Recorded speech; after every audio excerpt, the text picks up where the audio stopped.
Dasar miskin, yatim piatu pula. Hina suami padaku hingga aku diceraikan. Di pengadilan ku buat ia membisu saat tiba-tiba ayahku datang setelah puluhan tahun di luar negeri. Keringat dingin membasahi telapak tanganku saat aku menyusuri lorong sempit menuju meja nomor 7, membawa 2 piring nasi campur yang masih mengepul. Restoran, sederhana rasa. Ini menjadi rumah keduaku selama 3 tahun terakhir. Sejak lulus dari sekolah menengah kejuruan jurusan Tata Boga. Paman Budi bilang, kerja di sini sambil menabung. Siapa tahu bisa lanjut kuliah. Tapi tabunganku lebih sering habis untuk membiayai perbaikan truk paman yang tua renta. Lia, meja 7 tunggu ya. Teriak Bu Ani, pemilik restoran, dari balik dapur. Ayo, Bu, sahutku, mempercepat langkah. Meja 7 ditempati oleh seorang pria muda dengan kemeja lengan panjang yang sedikit kusut, berkacamata, dengan tumpukan kertas dan laptop terbuka di sebelah piringnya. Dia pelanggan tetap sejak beberapa bulan lalu. Selalu pesan nasi campur dengan sayur lodeh dan telur dadar, plus teh tawar hangat. Awalnya aku hanya tahu dia karyawan di sebuah perusahaan kontraktor tak jauh dari sini. Namanya Andre, tapi dia minta dipanggil Mas Andre. Hari itu agak lain. Saat aku menurunkan piringnya, dia menatapku lebih lama dari biasanya. Terima kasih, Lia. Sama-sama, Mas, jawabku cepat, berbalik untuk menghindari tatapannya yang membuat jantungku berdegup tak keruan. Sepulang kerja, seperti biasa, aku menumpang angkot ke sebuah rumah petakan di ujung kota, tempat Paman Budi dan aku tinggal. Rumah itu sederhana, dengan 1 kamar tidur untuk Paman, dan ruang tamu yang sekaligus menjadi kamarku, dipisahkan oleh selempar tirai bunga-bunga yang sudah pudar. Lia, pulang? Ada bakwan sayur di meja. Sapa Paman Budi yang baru pulang dari menyetir. Wajahnya lelah tapi selalu tersenyum. Makan dulu, Pam. Mandi dulu, jawabku, meletakkan tas. Malam itu, sambil membereskan baju-baju jahitan yang harus dikirim besok, pikiranku melayang kepada Mas Andre. Dia selalu sopan, dan ada ketenangan dalam caranya berbicara yang membuatku nyaman. Tapi aku mengusik pikiran itu. Apa mungkin orang sepertinya, yang jelas berpendidikan dan bekerja di perusahaan bonafit, tertarik pada seorang pelayan restoran seperti aku? Keesokan harinya, Mas Andre datang lagi. Tapi kali ini, dia tidak sendirian. Ada seorang perempuan cantik, berdandan rapi, bersamanya. Perasaan cenat-cenut menyakitkan di dadaku. Ternyata dia sudah punya seseorang. Aku melayani mereka dengan senyum palsu, berusaha menahan gejolak di hati.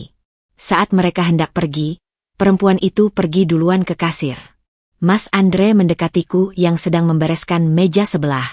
Lia, itu saudaraku dari luar kota, bisiknya tiba-tiba, seolah membaca pikiranku. Dia mau nitip kado buat pacarnya, minta pendapat. Aku terkejut, muka memerah. Oh, tapi kenapa bilang ke saya, Mas? Karena dia tersenyum, senyum yang membuat mata sipitnya berbinar. Aku ingin kamu tahu, agar kamu gak salah paham. Sejak saat itu, sesuatu berubah. Mas Andre mulai mengobrol lebih lama saat restoran sepi. Dia cerita tentang pekerjaannya, impiannya punya perusahaan sendiri. Aku cerita tentang Paman Budi, tentang cita-citaku punya usaha catering kecil-kecilan. Dia mendengarkan dengan serius, tidak pernah sekalipun terlihat merendahkan. 2 bulan kemudian, di sebuah sore hujan gerimis, restoran hampir tutup. Mas Andre datang, bajunya basah. Dia tidak pesan makan. Lia, aku mau bicara sesuatu. Jantungku berdebar kencang. Iya, Mas. Dia mengambil napas dalam, lalu berlutut di lantai restoran yang masih lembab bekas pel. Tangannya mengeluarkan sebuah kotak kecil dari saku celananya. Bukan kotak perhiasan mewah, tapi kotak kayu sederhana. Melia, kamu tahu, selama ini kamu adalah hal terindah di hari-hariku. Di tengah tekanan kerja, melihat senyummu menyajikan makanan, mendengar ceritamu yang penuh semangat, itu yang membuat aku bertahan. Suaranya gemetar. Aku bukan orang kaya, Lia. Aku hanya karyawan yang berusaha. Tapi, maukah kamu menjalani hidup sederhana bersamaku? Menjadi istriku. Dia membuka kotak itu. Di dalamnya, tergantung sebuah kalung imitasi perak dengan liontin hati kecil. Bukan berlian, tapi saat itu terlihat lebih berkilau dari apapun di dunia. Air mataku jatuh tanpa bisa kutahan. Selama hidup, aku merasa seperti sampah yang terbuang. Orang tua tak diketahui rimbanya, hidup mengandalkan belas kasihan paman yang juga pas-pasan. Tak ada yang menganggapku berarti. Dan sekarang, seseorang seperti Mas Andre memintaku untuk bersamanya. Ya, aku mau, jawabku, suara parau oleh tangis bahagia. Dia berdiri dan memelukku erat. Di balik pundaknya, aku melihat Bu Ani dan seorang pelayan lainnya tersenyum sambil mengusap air mata. Saat itu, aku yakin bahwa akhirnya, setelah sekian lama berjalan dalam kegelapan, fajar telah menyingsing untukku. Cinta kami, meski sederhana, akan cukup kuat untuk menghangatkan hari-hari kami yang mungkin akan tetap susah. Upacara pernikahan kami benar-benar sederhana. Hanya di Kawa, dengan Paman Budi sebagai wali. Dia menangis sepanjang acara, memelukku erat. Anakku, yang terakhir Paman titipkan, jaga diri baik-baik ya. Mas Andre berjanji di depan Paman untuk menyayangiku. Saat tukar cincin besi putih sederhana, aku melihat mata Mas Andre yang penuh tekad. Aku percaya padanya. Percaya pada cinta kami. Aku tak tahu bahwa fajar yang indah itu hanya akan bertahan sebentar sebelum badai datang menghancurkan segala keyakinan yang kubangun.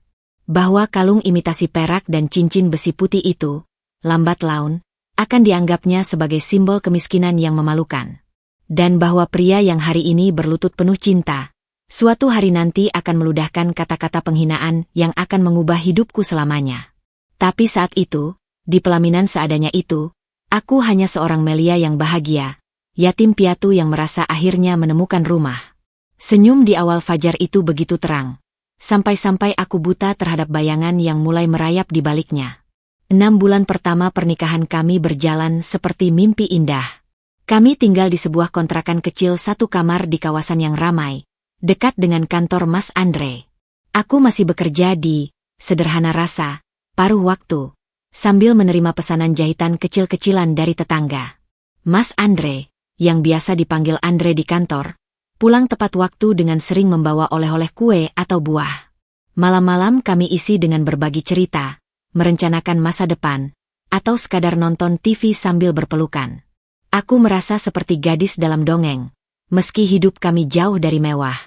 Perubahan itu datang perlahan, hampir tak terasa. Awalnya adalah promosi. Mas Andre dipilih menjadi salah satu manajer proyek junior untuk pembangunan sebuah apartemen menengah. Gajinya naik signifikan. Aku bersorak girang saat dia mengabari, langsung memeluknya erat. Alhamdulillah, Mas, ini rezeki kita. Senyumnya lebar, penuh kebanggaan. Iya, Lia. Sekarang kita bisa mulai nabung untuk DP rumah kecil. Untuk merayakannya, dia mengajakku makan malam di sebuah restoran di mall, tempat yang sebelumnya tidak pernah kami kunjungi karena harganya yang membuat mata berputar. Aku mengenakan baju terbaikku, sebuah dress batik katun sederhana pemberian Bu Ani saat pernikahan. Mas Andre memakai kemeja barunya. Suasana di restoran itu berbeda. Lampunya temaram, pelayannya berjalan dengan anggun, dan tamu-tamunya berbicara dengan suara rendah. Aku merasa sedikit kikuk, takut melakukan kesalahan. Mas Andre, di seberang, tampak mulai menikmati atmosfer ini. Lihat, Lia, bisiknya, menunjuk ke arah sepasang suami istri di meja sebelah.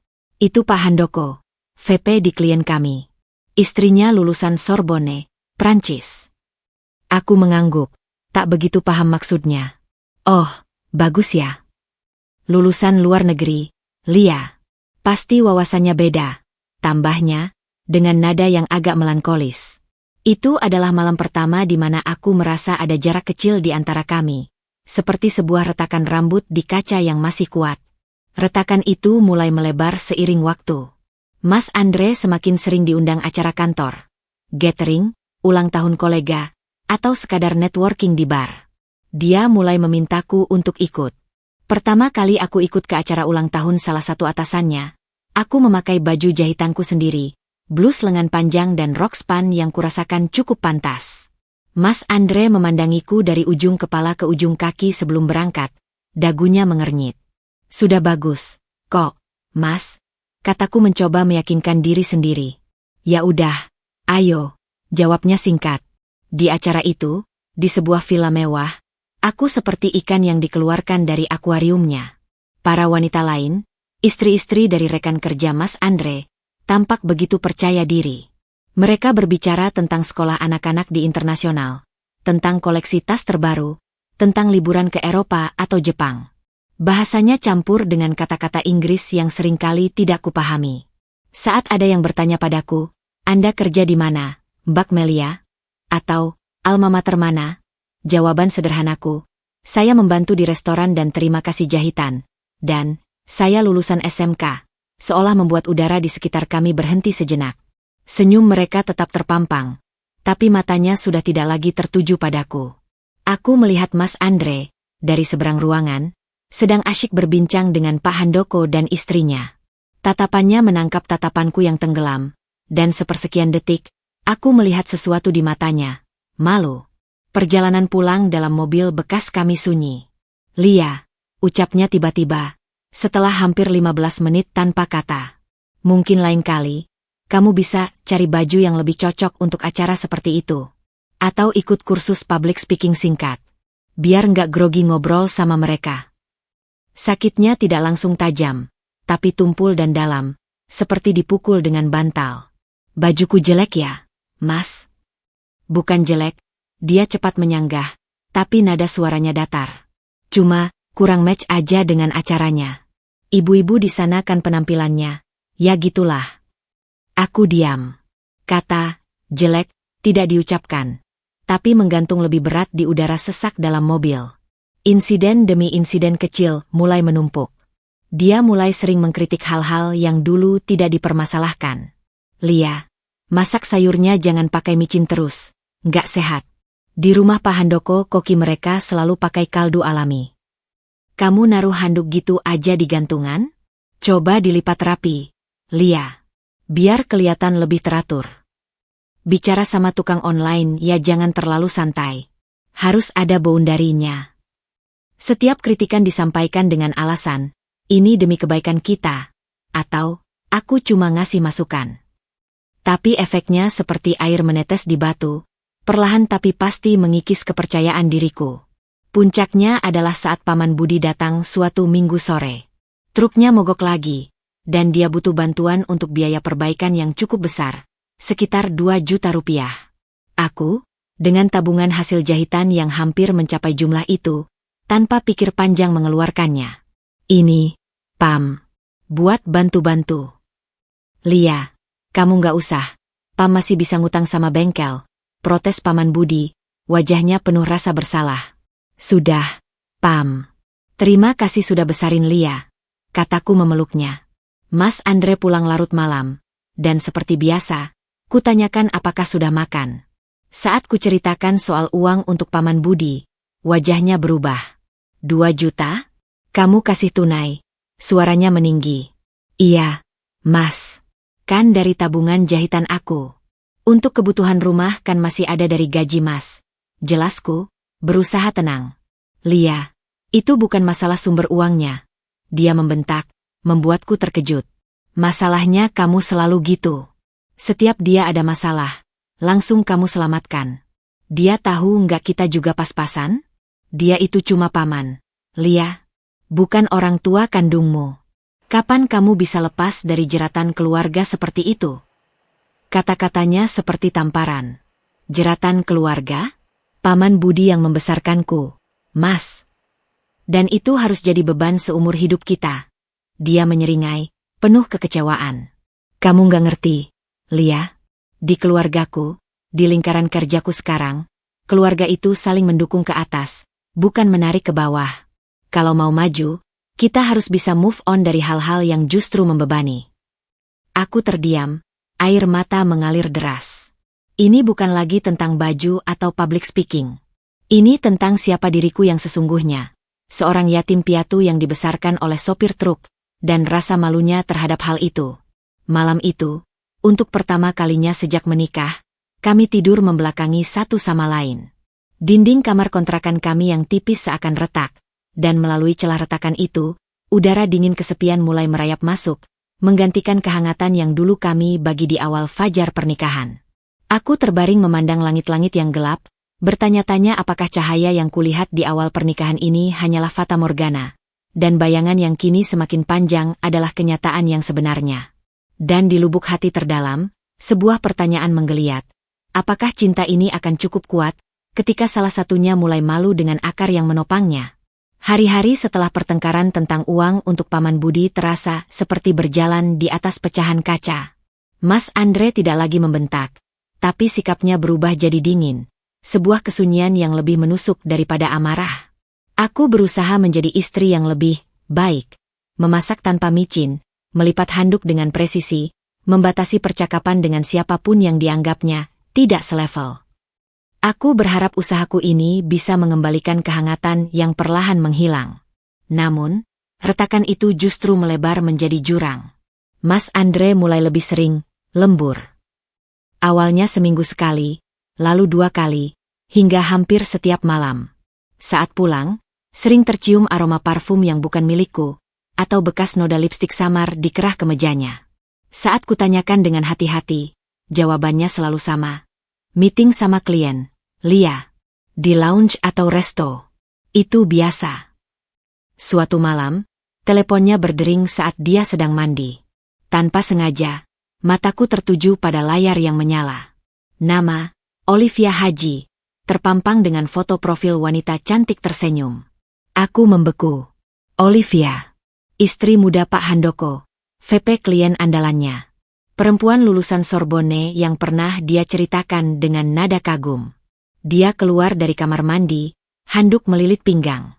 Melihat ekspresiku, dia langsung menyambar ponselnya. Olivia? Dia mau konfirmasi acara charity besok. Untuk anak yatim, katanya cepat, sebelum sempat kutanya. Tapi nada defensifnya terlalu jelas. Acara charity? Tanyaku, mencoba terdengar biasa saja. Iya, acara istrinya Pak Handoko. Undangan formal. Kamu pasti nggak suka, ujarnya, sudah membalikan badan, mengakhiri percakapan. Kata, kamu pasti nggak suka, menjadi senjata barunya. Setiap ada acara yang melibatkan lingkaran atasnya, kalimat itu selalu diucapkan. Awalnya, aku protes lemah. Aku bisa coba ikut, Mas. Tapi jawabannya selalu menghujam. Bu, Lia, mereka ngobrolin hal-hal yang gak kamu kuasai. Nanti kamu cuma jadi bahan omongan.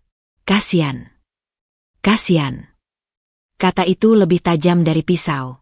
Namun, hari itu datanglah undangan resmi. Ulang tahun pernikahan Pak Handoko dan Olivia. Sebuah kartu berlapis emas, bertuliskan Mr. and Mrs. di atas nama kami. Mas Andre memandangi kartu itu dengan ekspresi kompleks, antara bangga diterima dan cemas. Kita harus datang, Lia. Ini penting buat karierku, katanya. Baik, Mas. Aku akan siapkan baju yang bagus, jawabku, berusaha menunjukkan antusiasme. Dia mendelik. Baju bagus?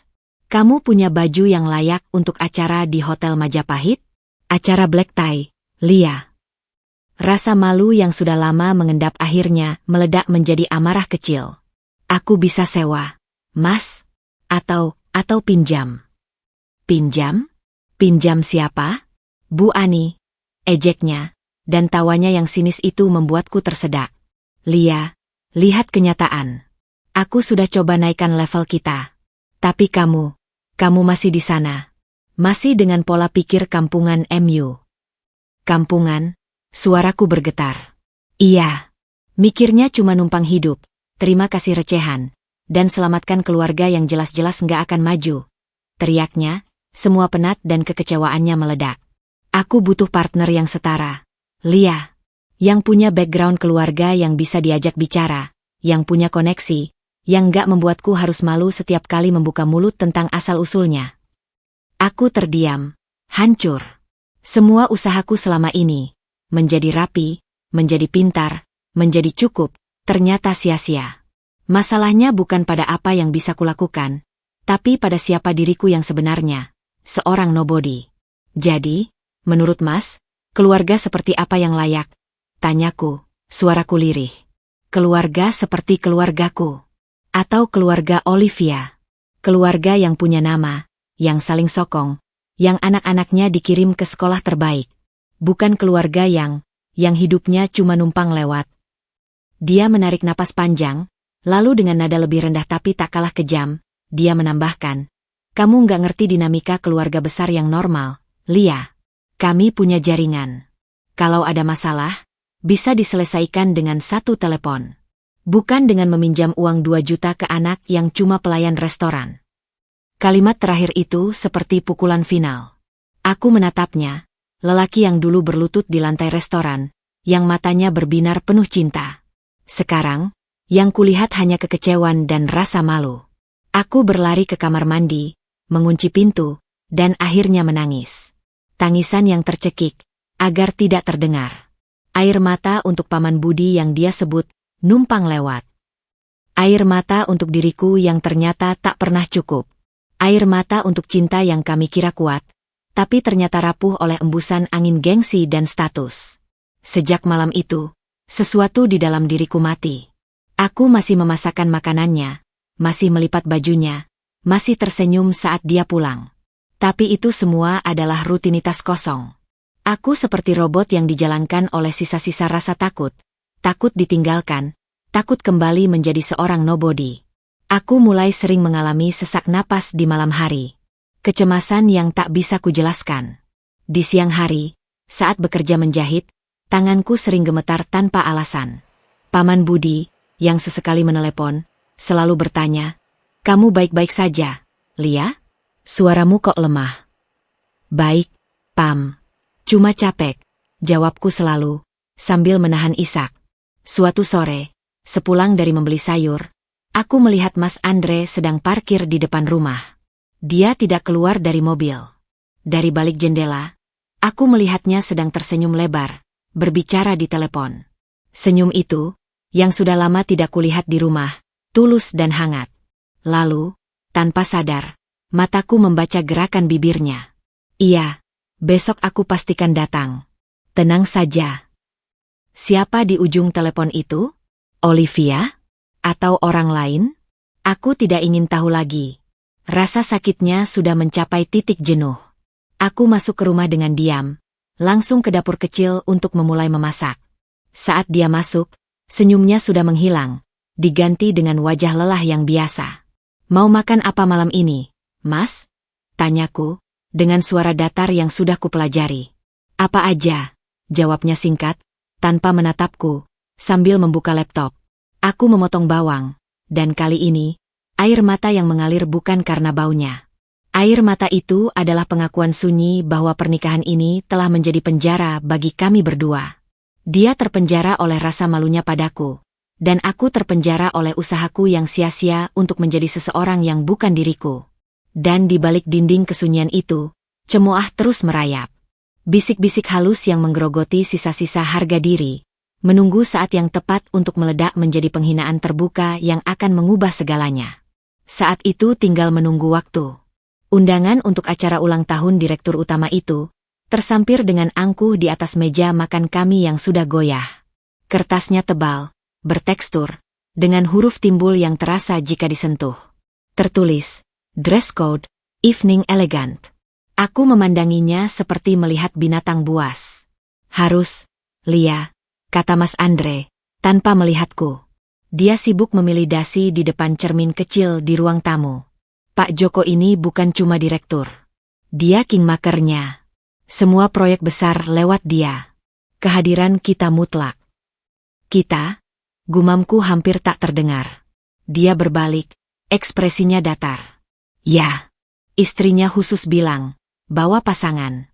Ini acara keluarga besar perusahaan. Jantungku berdebar kencang, campur antara rasa takut dan sisa keinginan kecil untuk membuktikan bahwa aku bisa. Aku akan cari gaun. Jangan cari. Sewa. Potongnya cepat. Sewa yang kelihatan mahal. Budget 2 juta. 2 juta. Jumlah yang sama yang dulu kuberikan untuk Paman Budi, dan yang memicu pertengkaran hebat. Kini dengan mudah dia lemparkan untuk sebuah gaun sewaan yang akan dipakai sekali. Ironinya terasa pahit di lidah. Aku bisa jahit sendiri, Mas. Lebih hemat. Usulku lemah. Tawarnya dingin. Lia, ini bukan pameran jahitan. Ini acara di mana penampilan adalah everything. Kalau kamu datang dengan gaun jahitanmu, kita akan jadi bahan tertawaan sepanjang malam. Percayalah padaku tentang hal ini. Percaya. Kata itu sudah kehilangan maknanya. Tapi aku menganggur. Tunduk. Proses menyewa gaun itu sendiri adalah sebuah siksaan. Di butik penyewaan di mall, seorang asisten dengan tatapan evaluatif mengukur tubuhku dari ujung kepala ke ujung kaki. Untuk acara apa, Mbak? Ulang tahun direktur suami. Jawabku, merasa seperti penipu. Oh, yang di hotel bintang 5 itu? Wah, harus yang statement nih. Kebanyakan tamu pasti dari kalangan high society. Dia membawaku ke rak gaun-gaun berkilauan, dengan harga sewa yang membuatku pusing. Akhirnya, kami memilih sebuah gaun panjang warna champagne, sederhana namun elegan, dengan potongan yang cukup menutupi tubuhku. Saat mencobanya, aku merasa seperti boneka yang disumpal ke dalam bungkus yang salah. Perfect, seru si asisten. Tapi di cermin, yang kulihat hanyalah Melia yang ketakutan, bersembunyi di balik kain mewah. Malam itu tiba. Mas Andre mengenakan tuxedo sewaan yang pas di tubuhnya. Dia tampak gagah, seperti memang lahir untuk lingkungan seperti ini. Aku, dengan gaun champagne dan riasan yang dibuatkan oleh make-up artis bayaran, merasa seperti seseorang yang memakai topeng. Kamu cantik, katanya, saat kami bersiap pergi. Tapi matanya tidak menyentuh mataku. Dia hanya memindai penampilanku, memastikan tidak ada yang salah. Pujiannya terasa seperti checklist yang dibubuhi centang. Hotel itu seperti istana dalam dongeng. Hanya saja aku bukan putrinya. Aku adalah pelayan yang menyelinap masuk. Lampu kristal berkilauan, suara violin ensemble mengalun lembut, dan aroma parfum mahal serta hidangan mewah memenuhi udara. Para tamu bergerak dengan percaya diri, cekakan tawa terdengar di sana-sini. Mas Andre langsung menyambar segelas champagne dari nampan pelayan dan menyeretku masuk ke kerumunan. Dia menyapa dengan lancar, berjabat tangan, tertawa pada lelucon yang tak ku mengerti.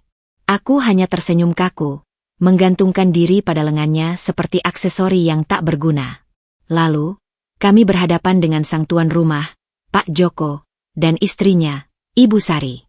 Ibu Sari adalah perempuan anggun berusia 50-an, dengan senyum yang terukur.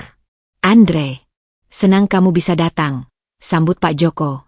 Terima kasih undangannya. Pak, selamat ulang tahun. Ini istri saya, Melia, kata Mas Andre, mendorongku sedikit ke depan. Aku mengulurkan tangan. Selamat ulang tahun, Pak. Semoga sehat dan panjang umur. Wah, cantik sekali istrimu, Andre, sahut Ibu Sari ramah. Matanya yang tajam mengamati. Melia, ya? Orang tuamu di mana? Kok saya belum pernah bertemu? Pertanyaan yang biasa, sederhana. Tapi di telingaku, itu seperti sirine bahaya. Mas Andre mengencengkan genggamannya di lenganku. Aku melihat sekilas ke arahnya, tetapi dia menatap lurus ke depan, senyumnya kaku. Aku menarik napas. Berusaha jujur adalah satu-satunya yang ku ketahui. Saya yatim piatu, Bu. Sejak kecil. Suasana seketika berubah. Senyum Ibu Sari tidak luruh, tapi matanya menunjukkan belas kasihan yang membuatku meringkuk. Oh, maaf ya, sayang. Dibesarnya di mana? Dengan paman saya, Bu. Beliau seorang supir truk. Kata-kata itu keluar seperti batu. Supir truk. Gumam Ibu Sari, sambil mengangguk pelan. Wah, pasti berat ya perjuangannya. Sekarang beruntung sudah sama Andre yang sukses. Kalimat itu, meski mungkin dimaksudkan baik, terasa seperti vonis. Beruntung sudah diselamatkan. Aku melihat raut wajah Pak Joko yang sedikit berubah, bukan menghina, tapi seperti sedang menilai ulang sesuatu. Mungkin menilai Mas Andre. Mas Andre segera menyela, suaranya sedikit tinggi. Lia memang wanita kuat, Bu. Mandiri. Sekarang lagi mengembangkan usaha catering kecil-kecilan. Dia mencoba mengalihkan, tapi nada apologetiknya jelas. Kami segera berpamitan. Baru berjalan beberapa langkah, Mas Andre membisikkan dengan nada sengit, "Ayo ke sisi lain." Di tepi ruangan, dekat bar, dia melepaskan lenganku dengan kasar. Wajahnya yang tadi bersinar, kini merah padam oleh amarah yang ditahan. "Apa kamu harus cerita soal yatim piatu ke semua orang?" Desisnya, matanya menyala-nyala. "Mau dikasihani? Apakah kamu bangga dengan status anak miskin itu?" "Aku cuma jujur, Mas," jawabku, suaraku gemetar. "Jujur? Ini bukan tempat untuk jujur seperti itu. Ini tempat di mana orang membangun image. Sekarang mereka akan lihatku sebagai pahlawan yang menolong Cinderella melarat, bukan sebagai rekan yang setara. Dasar miskin, yatim piatu pula." Kata-katanya meledak, keras dan jelas. Beberapa orang di sekitar kami menoleh. Rasa malu yang membakar seluruh tubuhku. Dia terus menggeram, tak peduli sekeliling. "Apa yang bisa kuharap dari perempuan sepertimu? Bisanya cuma mempermalukanku. Aku sudah berusaha membawamu ke level ini, tapi kamu, akarmu terlalu dalam di kubangan." Setiap kata adalah pukulan. Aku tak bisa bergerak. Air mata yang sudah menggenang akhirnya meluber, merusak riasan wajahku yang mahal. Aku melihat sekeliling. Tatapan para tamu. Ada yang iba, ada yang penasaran, ada yang menghakimi. Dan di antara mereka, berdiri Olivia. Dia memegang gelas anggur, matanya bertemu dengan mataku. Dan di sudut bibirnya, ada lengkungan kecil yang hampir tak terlihat. Bukan senyum simpati, tapi sesuatu yang lain. Sebuah kemenangan. "Maaf," bisikku, suaraku hancur. "Aku mau pulang." "Pulang? Acara belum selesai," hardiknya. "Aku mau pulang," ulangku, dengan sisa kekuatan yang kupunya. Aku berbalik, menyusuri lorong hotel yang mewah dengan gaun champagneku, air mata mengalir deras, meninggalkan jejak kehancuran di tengah kemewahan yang tak pernah menjadi milikku. Ledakan di ulang tahun itu bukan sekadar pertengkaran. Itu adalah pembongkaran publik atas ilusi pernikahan kami. Dan kata-kata, "dasar miskin, yatim piatu pula," yang menggema di ballroom mewah itu, menjadi palu godam yang menghancurkan sisa-sisa cinta yang masih tersangkut. Saat itulah aku tahu, ini sudah berakhir. Yang tersisa hanyalah menunggu kehancuran resminya. Malam setelah ledakan di hotel itu, Mas Andre tidak pulang. Aku sendiri di kontrakan, masih mengenakan gaun sewaan yang champagne, sekarang kusut dan bernoda air mata. Aku duduk di lantai, bersandar di pintu kamar, tidak punya tenaga untuk bergerak. Kata-katanya bergema di kepalaku, seperti putaran rekaman yang tak bisa berhenti. "Dasar miskin, yatim piatu pula." Teleponku berdering. "Paman Budi." Aku lihat layarnya, tangan gemetar. Aku tak bisa mengangkatnya. Jika aku mendengar suara penuh perhatiannya, aku akan hancur berkeping-keping. Deringnya berhenti, lalu ada bunyi ping satu notifikasi suara. Aku tak punya keberatan untuk mendengarkannya. Pagi harinya, dengan mata bengkak dan kepala sakit, aku membereskan gaun itu, memasukkan ke dalam tas penyewanya. Tugas. Rutinitas. Itu yang menyelamatkanku dari pikiran untuk tidak bangkit sama sekali. Saat aku hendak pergi mengembalikannya, kunci berputar di pintu. Mas Andre masuk. Wajahnya pucat, matanya merah. Dia terlihat lebih berantakan daripada aku. Tapi bukan karena menangis. Bau alkohol menyengat dari napas dan bajunya. Kami saling menatap dalam keheningan yang tebal. Dia melepas sepatu, tanpa kata. Aku tak bergerak dari tempatku berdiri di depan pintu. "Aku akan pindah sementara," ucapnya akhirnya, suaranya serak. "Ke apartemen servis milik kantor." "Kenapa?" tanyaku, meski sudah tahu jawabannya. "Karena aku nggak tahan, Lia," bentaknya, tapi kekuatannya sudah luntur, lebih seperti ratapan. "Setiap lihat kamu, aku ingat kehancuranku tadi malam. Ingat malu. Aku kerja mati-matian buat bisa diterima di lingkaran itu, dan dalam satu malam, kamu hancurkan semuanya dengan kejujuran MU." Aku tak menjawab. Rasa sakitnya sudah mencapai titik jenuh. Aku hanya lelah. Dia mengemasi koper dengan cepat, hanya mengambil pakaian dan dokumen-dokumen penting. Saat hendak pergi, di ambang pintu, dia berhenti sejenak. Aku akan urus surat-suratnya. Pengacara akan menghubungimu. Lalu dia pergi. Tanpa pandangan terakhir, tanpa permintaan maaf. Hanya meninggalkan bayangannya yang panjang dan bau alkohol yang perlahan menyebar. Hari-hari setelah kepergiannya adalah kekosongan yang aneh. Aku berhenti kerja di Sederhana Rasa. Bu Ani, yang sudah mendengar kabarnya, hanya memelukku erat dan menyelipkan sejumlah uang ke saku jilbabku. Untuk kamu, bukan utang, katanya, sebelum aku bisa menolak. Aku fokus pada pesanan jahitan, menjahit dengan mata berkabut, jarum kerap menusuk jari karena konsentrasiku buyar.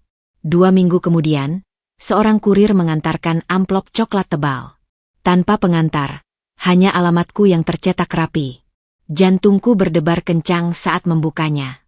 Ada surat gugatan cerai, dengan cap pengadilan yang resmi. Alasan, ketidakcocokan dan tiada keturunan setelah 3 tahun pernikahan. Di bawahnya, ada surat dari firma hukum Rani Partners, memintaku untuk menghubungi mereka untuk membahas penyelesaian di luar pengadilan. Tanganku gemetar memegang kertas itu. Tiada keturunan. Selama ini, saat aku menyebut keinginan punya anak, dia selalu bilang, nanti, Lia, saat kondisi finansial kita lebih stabil.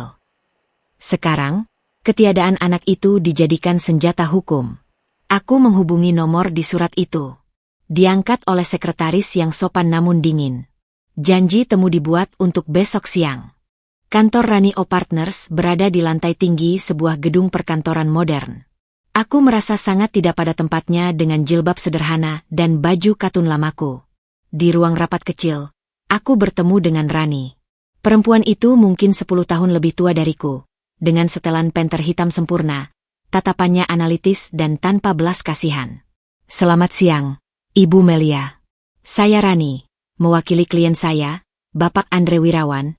Dia membuka percakapan langsung, tanpa basa-basi, sambil menyodorkan kartu nama. Klien saya menginginkan proses yang cepat dan efisien. Tanpa drama. Aku mengangguk, tenggorokan terasa kering. Berdasarkan perjanjian pranikah yang tidak ada, maka pembagian harta akan mengikuti hukum yang berlaku.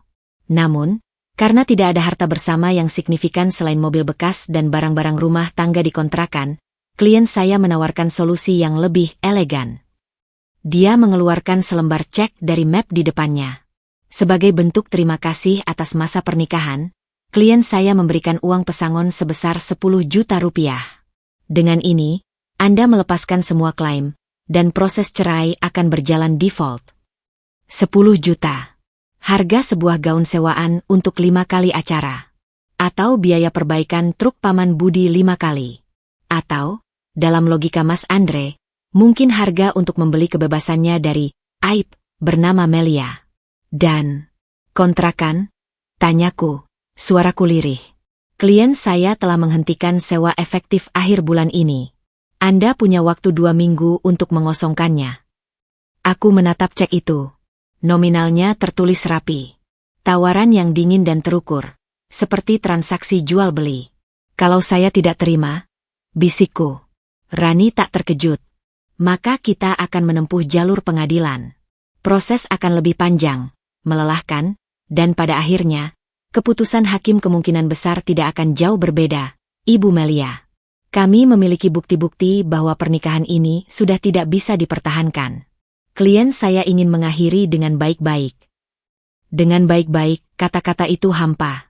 Aku membayangkan Mas Andre duduk di suatu tempat, mungkin di apartemen barunya, menyetujui skenario ini. Membayar untuk menghapusku dari hidupnya.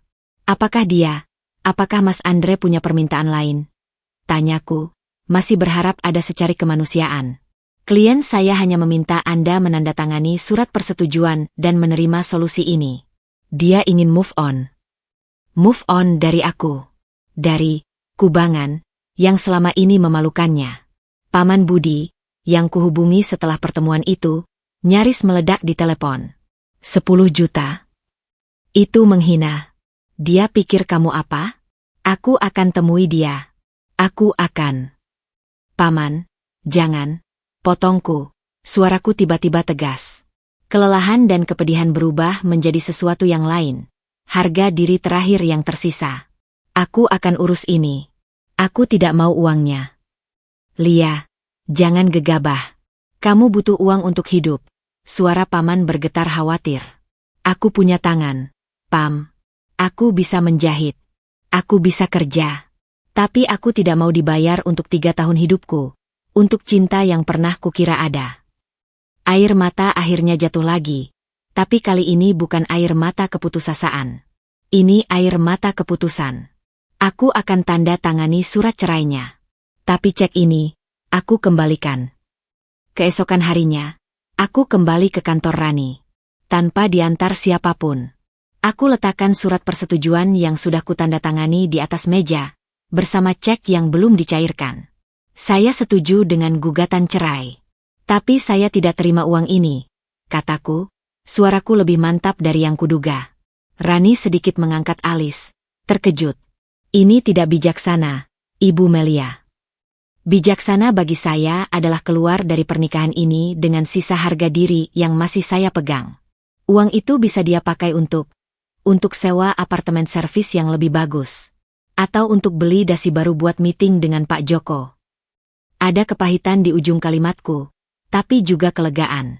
Rani memandangiku lama, dan untuk pertama kalinya, tatapan analitisnya sedikit cair, digantikan oleh sesuatu yang mirip rasa hormat. Baik, saya akan sampaikan pada klien saya.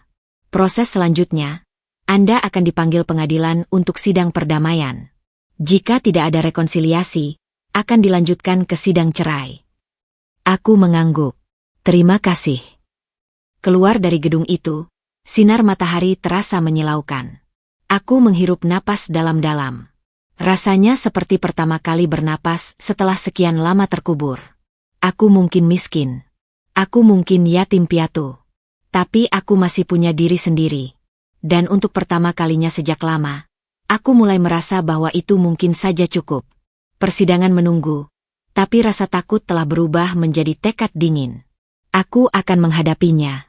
Dan aku akan melakukannya tanpa menerima sedekah 10 juta dari pria yang malu memanggilku istri. Tanggal sidang perdamaian jatuh di hari Selasa yang gerimis. Langit kelabu seolah mencerminkan suasana hatiku. Aku memakai baju terbaikku yang tersisa, sebuah blus putih polos dan rok hitam sederhana, jilbab warna lembut yang sudah sedikit pudar. Pamanku, Budi, bersikeras mengantarkanku dengan truk tuanya. Lia, kamu yakin gak mau pakai jasa pengacara? Paman ada tabungan. Tawarannya kali kesekian, suaranya penuh kekhawatiran sambil tangan menggenggam kemudi dengan kencang. Aku yakin, Pam. Aku gak punya apa-apa untuk diperjuangkan, kecuali kepergianku yang terhormat. Aku bisa bicara sendiri, jawabku, menatap jalanan basah di luar jendela. Ucapan itu lebih untuk meyakinkan diriku sendiri. Kekosongan di dada berdegup kencang. Campur antara kecemasan dan kelegaan pahit bahwa ini akan segera berakhir. Gedung pengadilan agama terasa megah dan menyeramkan. Suasana di dalamnya sunyi, hanya terdengar langkah kaki dan bisik-bisik. Kami menunggu di bangku panjang di lorong, bersama beberapa pasangan lain dengan ekspresi muram serupa. Paman Budi memegang tanganku erat, kulitnya yang kasar karena setir memberikan kenyamanan yang tak terkatakan. Nomor perkara 347 PDTG 2023, Majelis Hakim akan memeriksa perkara antara Andre Wirawan, pemohon, melawan Melia Ratnasari, termohon. Suara juru sampaikan menggema. Jantungku berhenti sejenak, lalu berdegup kencang. Ini dia. Kami masuk. Ruang sidang itu lebih kecil dari yang kubayangkan, tapi hawa dinginnya menusuk tulang. Di seberang, Mas Andre sudah duduk. Dia mengenakan kemeja putih lengan panjang yang licin tanpa kusut, rambut tersisa perapi, didampingi oleh Rani yang masih dengan setelan penternya yang sempurna. Dia hampir tidak mengangkat pandangannya saat aku masuk. Tatapannya tertuju pada dokumen di depannya, seolah aku hanyalah bagian dari prosedur yang harus diselesaikan. Hakim, seorang lelaki separuh baya dengan wajah lelah namun bijak, memimpin persidangan. Sidang perdamaian berjalan dengan cepat dan formal. Hakim menanyakan kemungkinan rekonsiliasi. Sudah tidak mungkin, Pak Hakim. jawab Mas Andre dengan suara datar dan jelas, seolah telah berlatih. Perbedaan latar belakang dan cara pandang hidup yang terlalu jauh. Saya butuh partner yang bisa mendukung karir saya, yang memiliki background keluarga dan pendidikan yang setara untuk membangun networking. Ketidaksetaraan ini telah menyebabkan keretakan yang tidak bisa diperbaiki. Setiap kata diucapkan dengan presisi, seperti laporan kinerja. Dingin. Aku menatapnya, mencoba mencari jejak lelaki yang dulu tersenyum di restoran, sederhana rasa. Tidak ada. Yang ada hanyalah orang asing yang ingin menuntaskan urusan. Lalu giliranku. Hakim menatapku dengan lebih lembut. Ibu Melia, apa pendapat ibu? Apakah masih ada keinginan untuk mempertahankan rumah tangga? Aku menarik napas dalam. Udara terasa tipis. Semua mata tertuju padaku, termasuk tatapan dingin Mas Andre yang akhirnya menengok, penuh dengan antisipasi akan ratapan atau tangisan. Terima kasih, Pak Hakim. Suaraku terdengar lebih kecil dari yang kuinginkan. Aku berdehem, menguatkan diri. Saya telah berusaha selama 3 tahun ini. Tapi sejak suami saya mendapat promosi, dia mulai malu dengan siapa saya sebenarnya. Dia malu dengan latar belakang keluarga saya yang sederhana, dengan kenyataan bahwa saya yatim piatu. Dia menganggap saya dan latar belakang saya tidak cukup baik untuk lingkaran sosial barunya. Suaraku mulai stabil. Saya bekerja, menjahit, berusaha memenuhi harapannya. Tapi yang dia minta bukan perbaikan, Pak. Yang dia minta adalah perubahan total atas diri saya, atas asal-usul saya. Dan itu sesuatu yang tidak bisa saya berikan. Karena itu adalah saya. Aku memandang langsung ke arah Mas Andre. Matanya sedikit melebar. Mungkin terkejut aku tidak menangis atau memohon. Jadi, saya setuju. Pernikahan ini sudah tidak bisa diselamatkan. Ruang sidang hening sejenak. Rani dengan cepat mencatat sesuatu. Hakim mengangguk perlahan, memahami. Tiba-tiba, Mas Andre menyela. Suaranya sedikit tinggi, terdaga kesal karena narasiku tidak sesuai skenario, istri yang tak setara, yang ingin diajukannya. Bapak Hakim, ini bukan sekadar soal malu. Ini soal realitas. Melia tidak punya keluarga yang bisa mendukung kami maju. Dia yatim piatu sejak kecil. Hidup dari kiriman uang paman yang cuma sopir truk. Dia menatapku, dan untuk pertama kalinya pagi itu, ada emosi nyata di matanya, kemarahan dan frustrasi. Bagaimana aku bisa maju dengan beban seperti itu? Aku butuh istri yang bisa menjadi mitra sejati, bukan beban yang harus terus-menerus kuangkat dari kubangan. Kata-katanya, beban, dan kubangan, mengguncang ruang sidang yang tenang itu. Bahkan hakim mengerutkan kening. Paman Budi di bangku belakang terdengar menarik napas kasar, tangannya mengepal. Rani meletakkan tangan di lengan Mas Andre, sebuah isyarat untuk tenang, tapi dia mengabaikannya. Aku membeku. Rasa sakitnya masih sama tajamnya, meski sudah kuduga akan mendengarnya lagi. Air mata mengancam meluber, tapi kugigit bibir bawahku kuat-kuat. Jangan di depannya.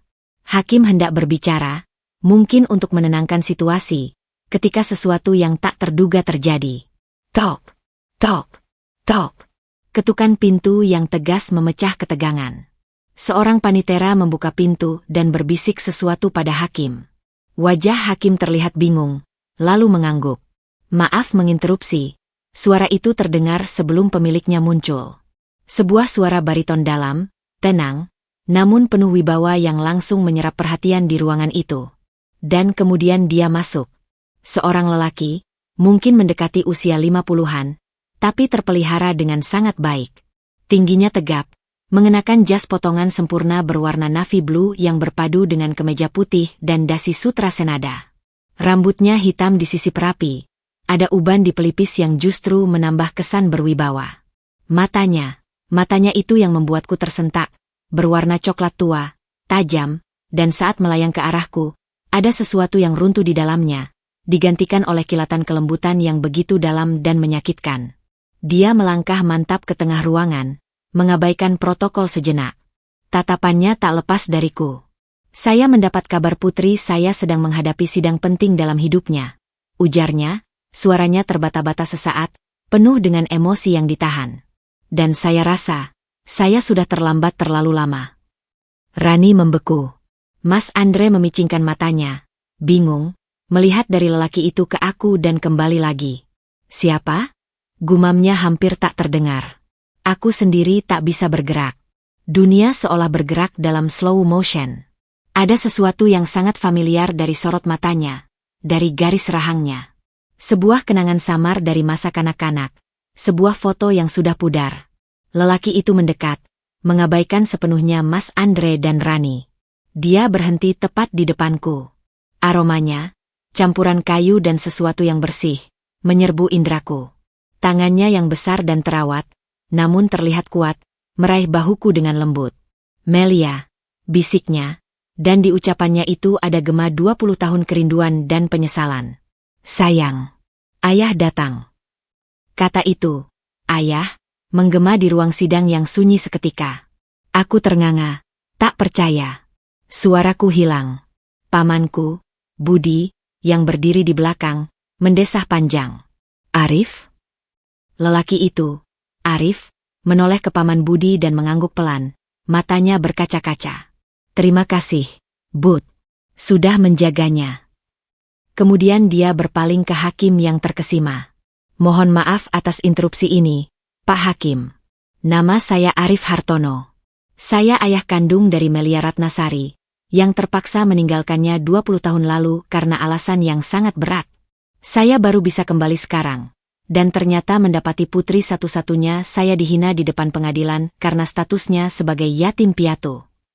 Nama Arif Hartono diucapkan dengan tenang, namun efeknya seperti bom. Rani terkesiap, matanya membelalak. The Hartono Corporation, bisiknya, tak percaya. Mas Andre terduduk pucat pasi.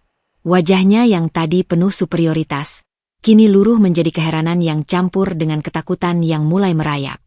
Dia melihatku, lalu melihat ayahku yang berdiri dengan wibawa tak terbantahkan di sampingku, dan kembali padaku. Kalkulasi cepat berjalan di matanya, dan kulihat dengan jelas saat realisasi menghantamnya seperti truk. Air mengalir dari wajahnya. Pengacaranya, Rani, dengan cepat mencoba mengambil alih situasi. Bapak, ini adalah sidang perceraian yang tertutup. Kami. Ayahku, ucapku tiba-tiba, suaraku parau namun jelas, memotong Rani. Aku menatap ayahku, masih tak percaya. Tapi sesuatu yang primal dalam diriku mengenali dia. Air mata yang kutahan akhirnya jatuh. Ayah, kamu, di mana saja? Maafkan ayah, nak. Ayah terperangkap dalam situasi yang tak memungkinkan pulang. Jawabnya, suaranya serak. Tapi ayah selalu mengikuti perkembanganmu dari jauh. Melalui Paman Budi. Dia menatapku penuh penyesalan yang dalam. Dan ternyata, karena ketidakhadiran ayah, kamu harus mengalami ini. Dia kemudian menoleh, dan tatapannya berubah. Dari penuh kasih padaku, berubah menjadi dingin dan tajam seperti pedang ketika menghadap Mas Andre. Jadi, Anda suami Melia yang ingin menceraikannya karena menganggapnya miskin dan yatim piatu? Karena dia tidak punya keluarga yang mendukung? Mas Andre tercekat. Mulutnya terbuka tutup seperti ikan darat. Saya tidak, itu bukan. Dia tak bisa menyusun kalimat. Semua retorika hukum dan pembenaran yang disiapkan Rani runtuh berantakan di hadapan pria yang jelas-jelas adalah seseorang yang sangat penting. Siapa Anda? Akhirnya Mas Andre berhasil mengeluarkan suara lemah. Ayah Melia, jawab ayahku, singkat. Dan kebetulan, saya adalah pendiri dan pemilik grup usaha Hartono Corporation. Dentang, seperti lonceng kematian bagi semua ilusi Mas Andre. Ruang sidang benar-benar senyap. Bahkan hakim tercengang. Pena di tangannya berhenti mencatat. Pamanku Budi mengusap air mata di sudut matanya. Campur haru dan suatu kepuasan yang dalam. Mas Andre tampak seperti orang yang baru disambar petir. Hartono Corporation adalah konglomerat raksasa dengan bisnis dari properti, teknologi, hingga energi. Namanya sering menghiasi berita ekonomi. Dan pria di depannya, yang memandanginya dengan tatapan penuh kekecewaan dan kemarahan yang tertahan, adalah otaknya. Aku tidak tahu, gumam Mas Andre. Akhirnya, suaranya nyaris tak terdengar. Dia menatapku, dan kali ini, di balik keterpukauannya, ada sesuatu yang lain, penyesalan yang tiba-tiba dan sangat dalam. Tapi penyesalan macam apa? Penyesalan karena menceraikanku, atau karena ternyata aku adalah anak dari seseorang yang bisa sangat menguntungkannya? Ayahku memandang Hakim. Sekali lagi saya minta maaf, Pak Hakim. Saya hanya ingin hadir untuk mendukung putri saya. Ternyata, kehadiran saya menjadi saksi bagaimana menantu saya, mantan menantu saya, menghinanya karena status ekonomi dan keluarga. Hakim akhirnya menemukan suaranya. Ini, perkembangan yang tidak terduga. Tapi sidang harus berlanjut. Dia menatap Mas Andre. Apa Anda masih ingin melanjutkan gugatan cerai ini? Semua mata tertuju pada Mas Andre. Wajahnya berubah warna dari pucat menjadi merah padam. Rahangnya berkerut. Aku bisa melihat pikirannya bekerja keras. Mencari celah. Mencari cara untuk membalikan keadaan. Dia melihatku, lalu ke ayahku, dan kembali padaku. Tatapannya berubah, menjadi lembut, memelas, ekspresi yang dulu sering dipakainya saat baru jatuh cinta. Lia. Ucapnya. Suaranya bergetar penuh emosi yang tiba-tiba. Sayang, kita, bagaimana jika kita coba lagi? Aku salah. Aku stres. Tapi cinta kita, Lia, itu nyata, kan? Suaranya hampir membuatku luluh, seperti dulu. Tapi kali ini, aku mendengar kepalsuannya. Aku melihat kalkulasi di matanya. Bukan penyesalan karena menyakitiku, tapi penyesalan karena ternyata ada aset yang luput dari perhitungannya. Aku memandang ayahku yang meletakkan tangan di bahuku, memberiku kekuatan. Lalu aku menatap Mas Andre, lelaki yang pernah kucintai dengan segenap jiwa raga, tapi yang telah menghancurkan harga diriku berkeping-keping. Dengan suara yang tenang, jernih, dan mantap, suara yang tidak kukenal berasal dari diriku sendiri, aku menjawab, "Tidak. Cinta itu sudah mati, Mas Andre. Mati saat Anda menganggapnya bisa diukur dengan latar belakang dan harta. Saya setuju dengan gugatan cerai Anda. Mari kita akhiri ini." Keputusanku yang tegas itu seperti palu terakhir. Ayahku tersenyum kecil, bangga. Mas Andre terduduk lesu, semua sandiwara dan harapannya runtuh. Rani menghela napas, tahu kliennya telah kalah telak secara moral, bahkan sebelum putusan hukum diucapkan. Hakim pun mengetuk palu. Dengan tidak adanya rekonsiliasi, sidang perdamaian dinyatakan gagal. Majelis akan menjadwalkan sidang cerai berikutnya. Tapi semua orang tahu, pertempuran sesungguhnya sudah usai. Kemenangan tidak diukur oleh putusan hakim, tetapi oleh keberanianku untuk berkata, tidak, dan oleh kedatangan seorang ayah yang mengubah segalanya. Di ruang sidang yang dingin itu, sebuah kehidupan lama berakhir dengan getir. Tetapi di tengah kehancuran itu, sebuah benih keluarga yang hilang 20 tahun, mulai tumbuh kembali. Dan untuk Mas Andre, dinginnya lantai marmer dan tatapan ayahku yang menghakimi adalah karma pertama yang langsung ia rasakan, lebih menyakitkan daripada vonis apapun dari hakim. Kekacauan di ruang sidang perlahan mereda setelah ketukan palu hakim. Rani dengan sigap mengumpulkan berkas-berkasnya. Wajahnya tetap profesional namun mata yang melirikku kini dipenuhi keheranan yang tak tersembunyikan. Mas Andre masih terduduk pucat, seperti patung yang kehilangan roh, tatapannya kosong menatap meja kayu di depannya. Ayahku, masih berdiri di sampingku, tangannya yang hangat memegang bahuku erat, seolah takut aku akan menghilang lagi. Ayo kita keluar, nak, bisiknya lembut. Aku mengangguk, tubuhku masih gemetar karena goncangan emosi yang bertubi-tubi. Paman Budi segera mendekat, matanya berkaca-kaca. Arif, kau benar-benar pulang. Budi, ayahku memeluk paman dengan erat, sebuah pelukan antara dua sahabat yang dipisahkan waktu dan takdir. Terima kasih untuk segalanya. Kami bertiga keluar dari ruang sidang, meninggalkan Mas Andre yang masih terpaku dan Rani yang sibuk berbisik sesuatu padanya. Suara bisikan mereka yang panik samar-samar terdengar. Perlu strategi baru, reputasi. Hartono. Lorong gedung pengadilan terasa berbeda sekarang. Dinginnya tak lagi menusuk, mungkin karena kehangatan yang memancar dari sosok di sampingku. Kami menuju sebuah ruang tunggu kecil yang kosong. Begitu pintu tertutup, air mata yang selama ini kutahan meledak. Aku tak lagi bisa menahannya. Isakanku keras, melepaskan semua kesedihan, kebingungan, dan kelegaan yang membelit. Ayahku langsung memelukku, pelukan yang kuat dan aman, seperti pelindung yang selama ini hilang. Sudah, sayang. Ayah di sini sekarang. Ayah di sini, gumamnya berulang kali, suaranya serak. Setelah beberapa menit, isakanku perlahan mereda menjadi sedu sedan. Paman Budi mengambilkan air mineral dari dispenser. Aku duduk, menarik napas dalam-dalam, memandangi lelaki yang mengaku sebagai ayahku. Bagaimana, kenapa? Tanyaku, tak mampu menyusun kalimat utuh. Ayahku duduk di hadapanku, memegang kedua tanganku. Matanya, yang tadi tajam di ruang sidang, kini penuh dengan kerapuhan dan penyesalan yang dalam. Melia, mulainya, suaranya berat.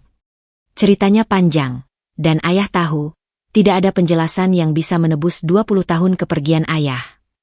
Dia menghela napas. 22 tahun lalu, ayah bukanlah siapa-siapa. Hanya seorang pengusaha muda yang nekat, punya bisnis ekspor-impor kecil-kecilan. Saat itu, ayah sudah menikah dengan ibumu, perempuan terhebat yang pernah ayah kenal. Nama ibumu, Ratna, diucapkannya dengan getir. Paman Budi mengangguk pelan, mengenang.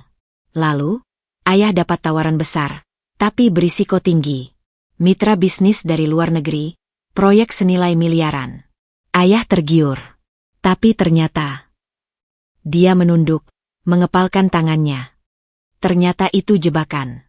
Ayah terlibat, tanpa sadar, dengan orang-orang yang bermain kotor. Sangat kotor. Saat ayah sadar dan ingin keluar, mereka mengancam. Mengancam nyawa kita sekeluarga. Dia menatapku, matanya berkaca-kaca. Saat itu, kamu baru berusia 3 tahun. Ibumu sedang hamil anak kedua. Aku membeku. Anak kedua? Ya. Ibumu hamil. Ancaman itu nyata, Lia. Mereka menunjukkan bukti bahwa mereka bisa menyakiti kalian.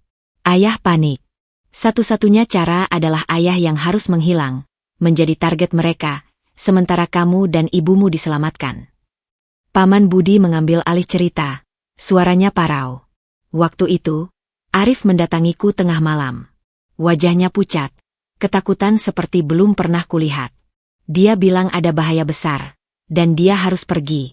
Dia menitipkan kamu dan adikmu yang masih dalam kandungan ibumu padaku. Adikku, desisku, dunia berputar. Ayahku mengangguk. Air matanya jatuh. Ibumu, dia tidak kuat dengan tekanan. Saat melahirkan, terjadi komplikasi. Dia dan bayi laki-laki kita tidak selamat. Suaranya pecah. Ayah dapat kabar itu saat sudah di luar negeri, dalam persembunyian. Rasanya dunia runtuh. Aku menangis lagi, untuk ibu yang tak pernah kukenal, untuk adik yang tak pernah lahir. Ayah ingin pulang, ingin menjemputmu. Tapi ancaman itu masih ada. Jaringannya luas. Jika ayah muncul, mereka akan menemukanmu. Maka, dengan berat hati, ayah meminta Budi untuk membesarkanmu, dengan identitas baru. Ayah mengirim uang secara rutin, melalui saluran yang aman, untuk kebutuhanmu dan untuk membayar utang pada Budi yang telah mengambil resiko. Paman Budi menambahkan, setiap bulan, ada transfer. Tapi Arif berpesan, jangan pernah beritahu Lia tentang dia. Lebih baik kau mengira ayahmu sudah meninggal atau pergi, daripada tahu kebenaran yang bisa menarik bahaya padamu. Kenapa sekarang? Kenapa baru sekarang ayah kembali? Tanyaku, suaraku penuh rasa sakit. Karena akhirnya, setelah 20 tahun, ayah berhasil. Ayah tidak hanya bersembunyi, Lia. Ayah membangun kembali dari nol di luar negeri, dengan identitas baru. Ayah membangun Hartono Corporation dari nol, sambil diam-diam mengumpulkan bukti dan kekuatan untuk melawan orang-orang itu. 2 bulan lalu, operasi besar-besaran kepolisian internasional berhasil menangkap sindikat itu. Kepalanya ditangkap. Ancaman itu akhirnya berakhir. Dia memegangi wajahku. Hal pertama yang ayah lakukan adalah mencarimu. Melalui Budi. Dan saat ayah tahu kamu sedang menghadapi sidang cerai, Ayah langsung terbang. Ayah tidak bisa membiarkan putri satu-satunya ayah menghadapi ini sendirian. Apalagi karena alasan yang begitu hina. Kata terakhir diucapkan dengan amarah yang tertahan. Semua mulai masuk akal. Kesendirianku. Pengasuhan Paman Budi yang penuh kasih namun selalu tampak ada beban. Uang yang selalu datang tepat waktu meski Paman hanya sopir truk. Jadi, Hartono Corporation itu benar? Anda sangat kaya? Tanyaku, masih tak percaya. Ayahku mengangguk, sedikit tersenyum getir. Ya, tapi kekayaan itu tidak ada artinya, Lia, dibandingkan dengan rasa bersalah karena meninggalkanmu. Ayah mengikuti setiap laporan tentangmu. Prestasi sekolahmu, lulus SMKMU, pekerjaan pertamamu, bahkan pernikahanmu. Matanya berkerut. Ayah sebenarnya tidak setuju dengan Andre itu. Laporannya menunjukkan dia oportunis. Tapi ayah ingin kamu bahagia. Dan ayah pikir, mungkin itulah pilihanmu. Dan ternyata pilihanku salah. Gumamku. Bukan salahmu, Nak. Dia yang tidak bisa melihat permata yang ada di depan matanya. Tiba-tiba, ada ketukan di pintu. Seorang staf pengadilan membuka dan menyampaikan bahwa pihak pengacara Mas Andre ingin bertemu untuk membicarakan kemungkinan penyelesaian damai di luar pengadilan. Ayahku menghela napas. Kau ingin menemuinya? Aku memandang ayahku, lalu Paman Budi. Aku menggeleng. Tidak. Saya tidak ingin lihat dia lagi hari ini. Saya lelah. Baik, ayahku berdiri. Kita pulang. Pulang kemana? Tanyaku bingung. Ke rumah ayah. Untukmu. Sudah lama ayah menyiapkannya. Mobil mewah yang mengantar kami, sebuah sedan hitam yang sunyi dan halus, membawa kami ke sebuah kawasan elit yang bahkan tak pernah kubayangkan akan masuk. Gerbang apartemen megah terbuka, dan kami naik ke lantai paling atas. Pintu terbuka ke sebuah penthouse yang luas, dengan panorama kota yang memukau. Tapi yang membuatku tercekat bukanlah kemewahannya. Di dinding ruang tamu, ada foto-foto. Foto ibuku yang cantik, foto aku saat bayi, foto aku kecil yang diambil dari jauh, seperti jepretan tersembunyi, foto pernikahanku dengan Mas Andre, yang membuat dadaku sesak. Ada juga ruangan yang disiapkan khusus untukku, berisi buku-buku, alat jahit merek terbaik, dan gaun-gaun indah yang masih berlabel. Ini, semua untukku, bisikku. Selalu untukmu, Lia.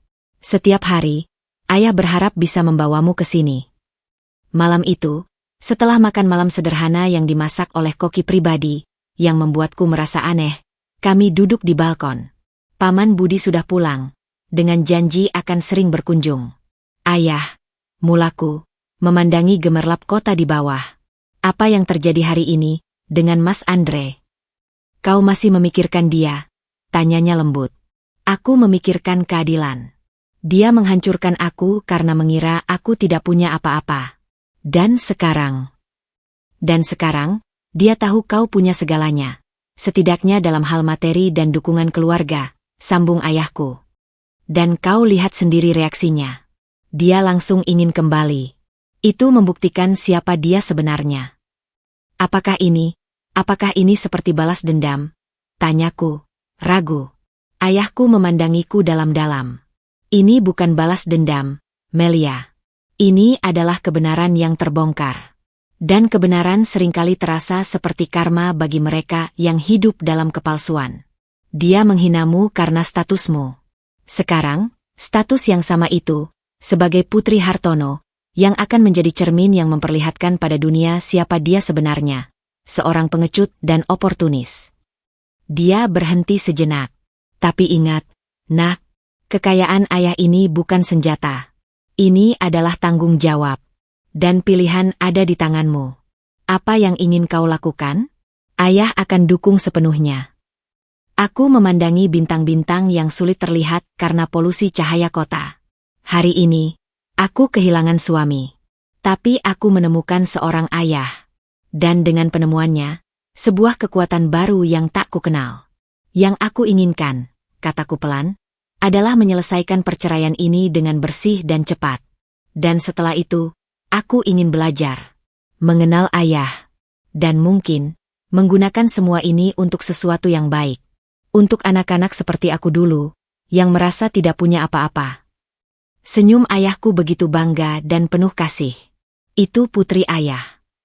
Pengakuan yang telat 20 tahun itu membawa luka yang dalam, namun juga penutup yang mulai menyembuhkan. Dan untuk Mas Andre, pengakuan itu bukanlah akhir, tetapi awal dari sebuah pelajaran pahit, bahwa terkadang, yang kita remehkan ternyata adalah kunci dari segala pintu yang ingin kita buka, dan saat kita menyadarinya, pintu itu sudah tertutup untuk selamanya. 2 hari setelah gemuruh di ruang sidang, kehidupan di penthouse ayahku seperti berada dalam gelembung yang tenang namun rapuh. Aku masih terbiasa dengan kemewahan yang sunyi itu, lantai marmer yang dingin, pelayan yang bergerak tanpa suara, lemari es yang selalu penuh dengan makanan impor yang tak kukenal namanya. Ayahku, Arif Hartono, berusaha mengisi 20 tahun yang hilang dengan cerita-cerita, hadiah-hadiah kecil, dan perhatian yang hampir membuatku tersedak. Namun, di luar gelembung itu, badai berkecamuk. Nama, Hartono, yang diucapkan di pengadilan telah menyebar seperti api. Media mulai mengendus. Mantan menantu pengusaha Hartono gugat cerai istri, ternanya putri sang konglomerat, menjadi judul spekulatif di satu portal online.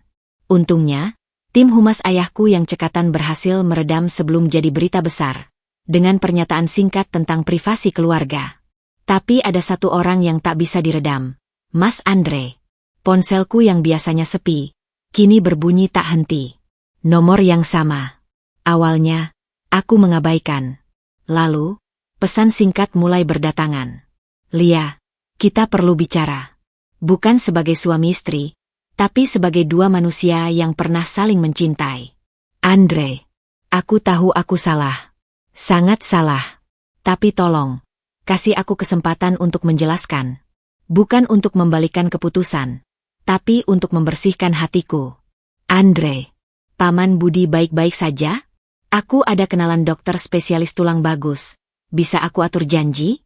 Andre, pesan terakhir itu yang membuatku mual. Dia sekarang peduli pada Paman Budi? Aku memblokir nomornya. Keesokan harinya, bunga datang. Buket besar berisi lili putih, bunga yang dulu kukatakan paling kusukai saat kami pacaran. Kartunya bertuliskan, untuk Melia yang selalu suci di hatiku. Ayahku, yang melihat buket itu, hanya mengangkat alis. Taktik klasik. Dia sedang memainkan peran penyesalan yang mendalam. Harus bagaimana? Ya? Aku lelah. Kau punya semua kekuatan sekarang, Lia. Tapi hati-hati, orang yang terpojok dan ambisius bisa jadi sangat licin. Kata-kata ayahku terbukti lebih cepat dari yang dikira. Saat aku menemani ayahku ke sebuah pertemuan bisnis singkat di hotel, dari balik pintu elevator yang terbuka, berdiri Mas Andre. Dia tampak lebih kurus, matanya berkantung, tapi masih berpakaian rapi. Lia, sapanya, suaranya serak penuh emosi. Aku membeku, berusaha tenang. Ayahku melangkah sedikit ke depan, melindungi. Andre, apa yang kau lakukan di sini?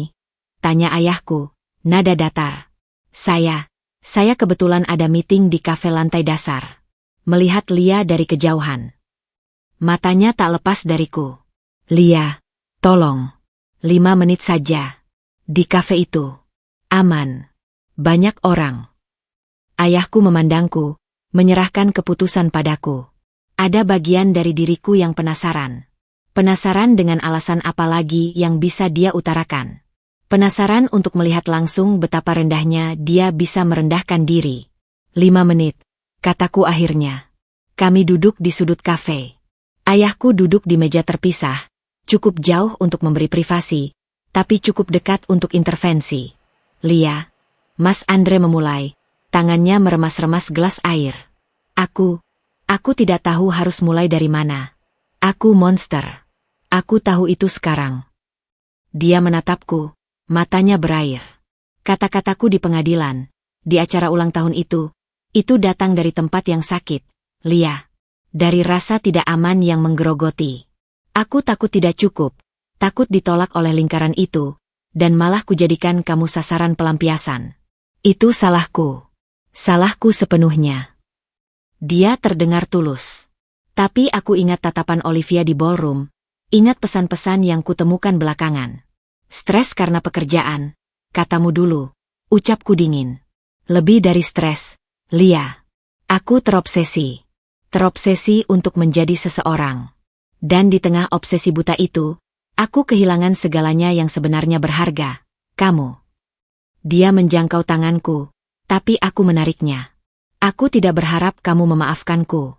Aku hanya ingin kamu tahu, cinta yang kurasakan dulu itu nyata. Dan mungkin masih ada sisa-sisanya. Bukan untuk kita kembali seperti dulu, tapi untuk kita coba lagi, dengan cara yang baru, dengan aku yang baru. Ini tentang cinta, atau tentang siapa ayahku? Tanyaku langsung, tanpa tedeng aling-aling. Dia terpana, wajahnya berubah merah. Lia, jangan rendahkan perasaanku seperti itu. Jawab saja. Dia menarik napas panjang. Tentu saja, mengetahui latar belakangmu yang sebenarnya adalah kejutan. Tapi itu tidak mengubah fakta bahwa aku mencintaimu. Itu justru membuka mataku.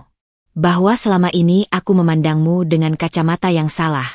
Kamu kuat, mandiri, dan itu semua datang dari darah orang hebat. Darah orang hebat, kata-kata itu mengungkapkan segalanya. Aku bukan lagi Melia si yatim piatu.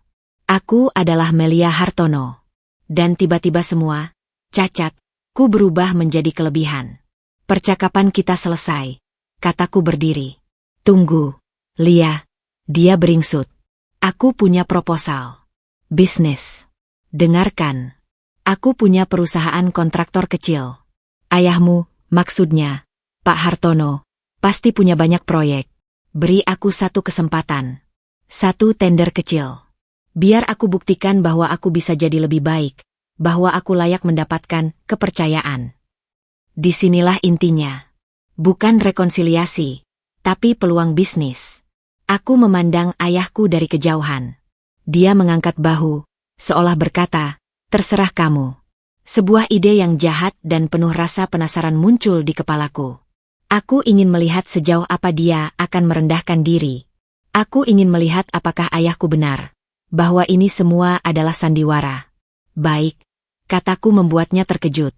Aku akan bicara pada ayah. Tapi ini bukan tentang kita. Ini murni bisnis. Dan kamu harus membuktikan sendiri.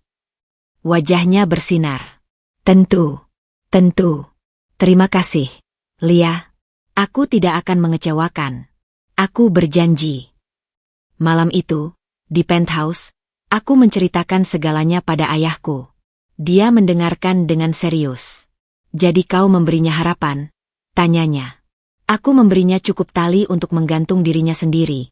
Jawabku, kaget dengan sinisme dalam suaraku sendiri. Aku ingin melihat. Apakah dia benar-benar bisa berubah? Atau ini semua hanya akting untuk mendapatkan proyek Hartono? Ayahku tersenyum. Tapi bukan senyum bahagia. Senyum sedih. Kau belajar cepat tentang cara kerja dunia. Nak. Sayangnya, kau belajar dari orang yang salah. Dia berjalan ke balkon. Aku akan beri dia proyek itu. Tender tertutup untuk pembangunan gudang logistik di kawasan industri. Nilainya sekitar 20 miliar. Cukup untuk membuatnya menjadi kaya raya jika berhasil, dan cukup untuk menghancurkannya jika dia serakah. Ayah akan menjebaknya? Tanyaku, merasa sedikit tidak nyaman. Tidak, jawab ayahku tegas. Aku akan memberinya kesempatan yang adil. Tapi aku akan mengawasinya ketat. Jika dia jujur dan bekerja dengan baik, dia akan sukses. Jika dia curang, seperti kecenderungan yang terlihat dari caranya memperlaimu dan dari laporan investigasi kecil-kecilan yang kuminta timku lakukan, maka hukum alam yang akan bekerja. Laporan investigasi. Ayah punya tim, Lia. Setelah kejadian di pengadilan, ayah menyelidiki sedikit latar belakang Andre.